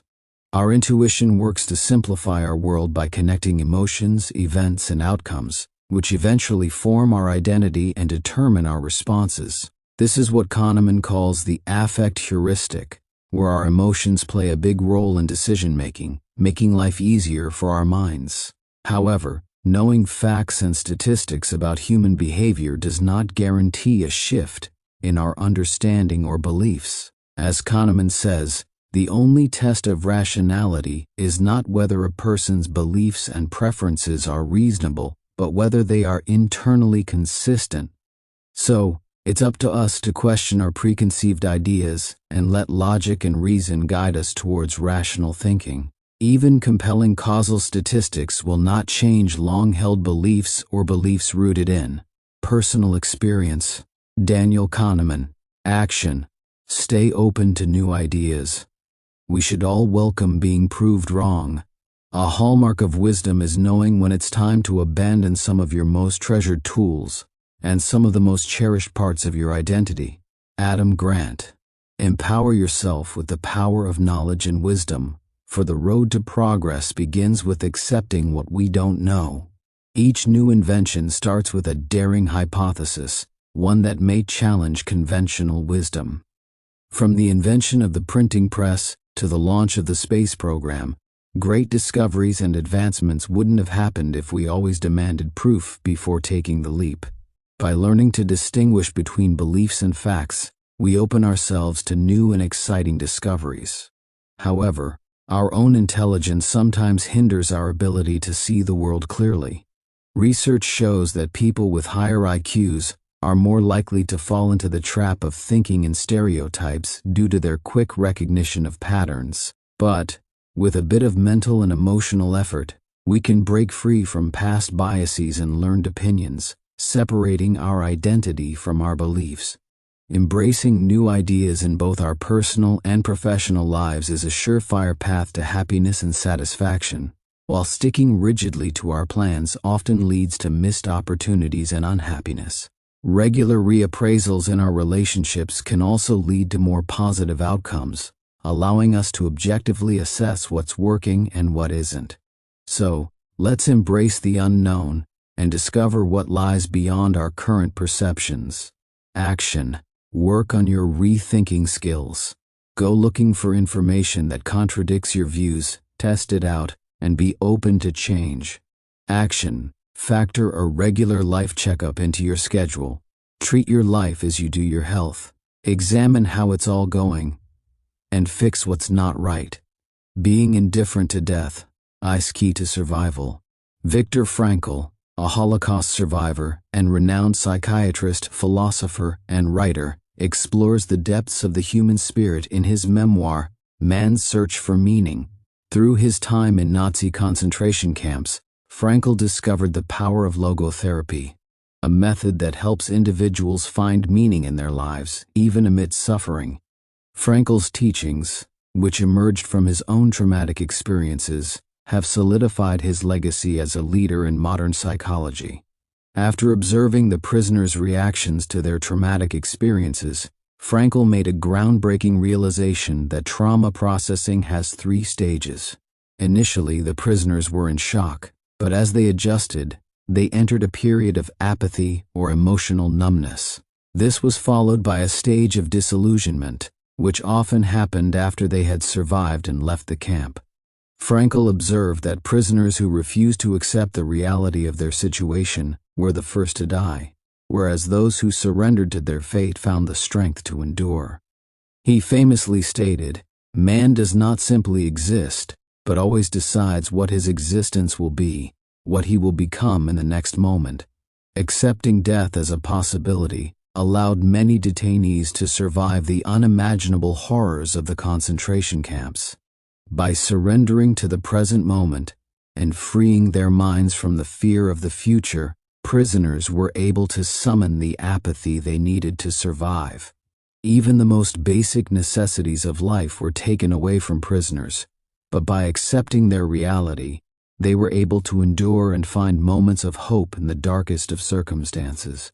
Whether it was stealing a pair of shoes from a dead body or hiding in a pile of manure to avoid being led to the gas chambers, apathy gave prisoners the courage to face the unknown. Frankl's findings teach us that resistance is a complex psychological mechanism, but it often makes us vulnerable to our surroundings. Embrace the power of acceptance to discover a new perspective on the human experience. Finding the meaning to your life is your own responsibility. Everything can be taken from a man but one thing, the last of the human freedoms, to choose one's attitude in any given set of circumstances, to choose one's own way. Viktor Frankl.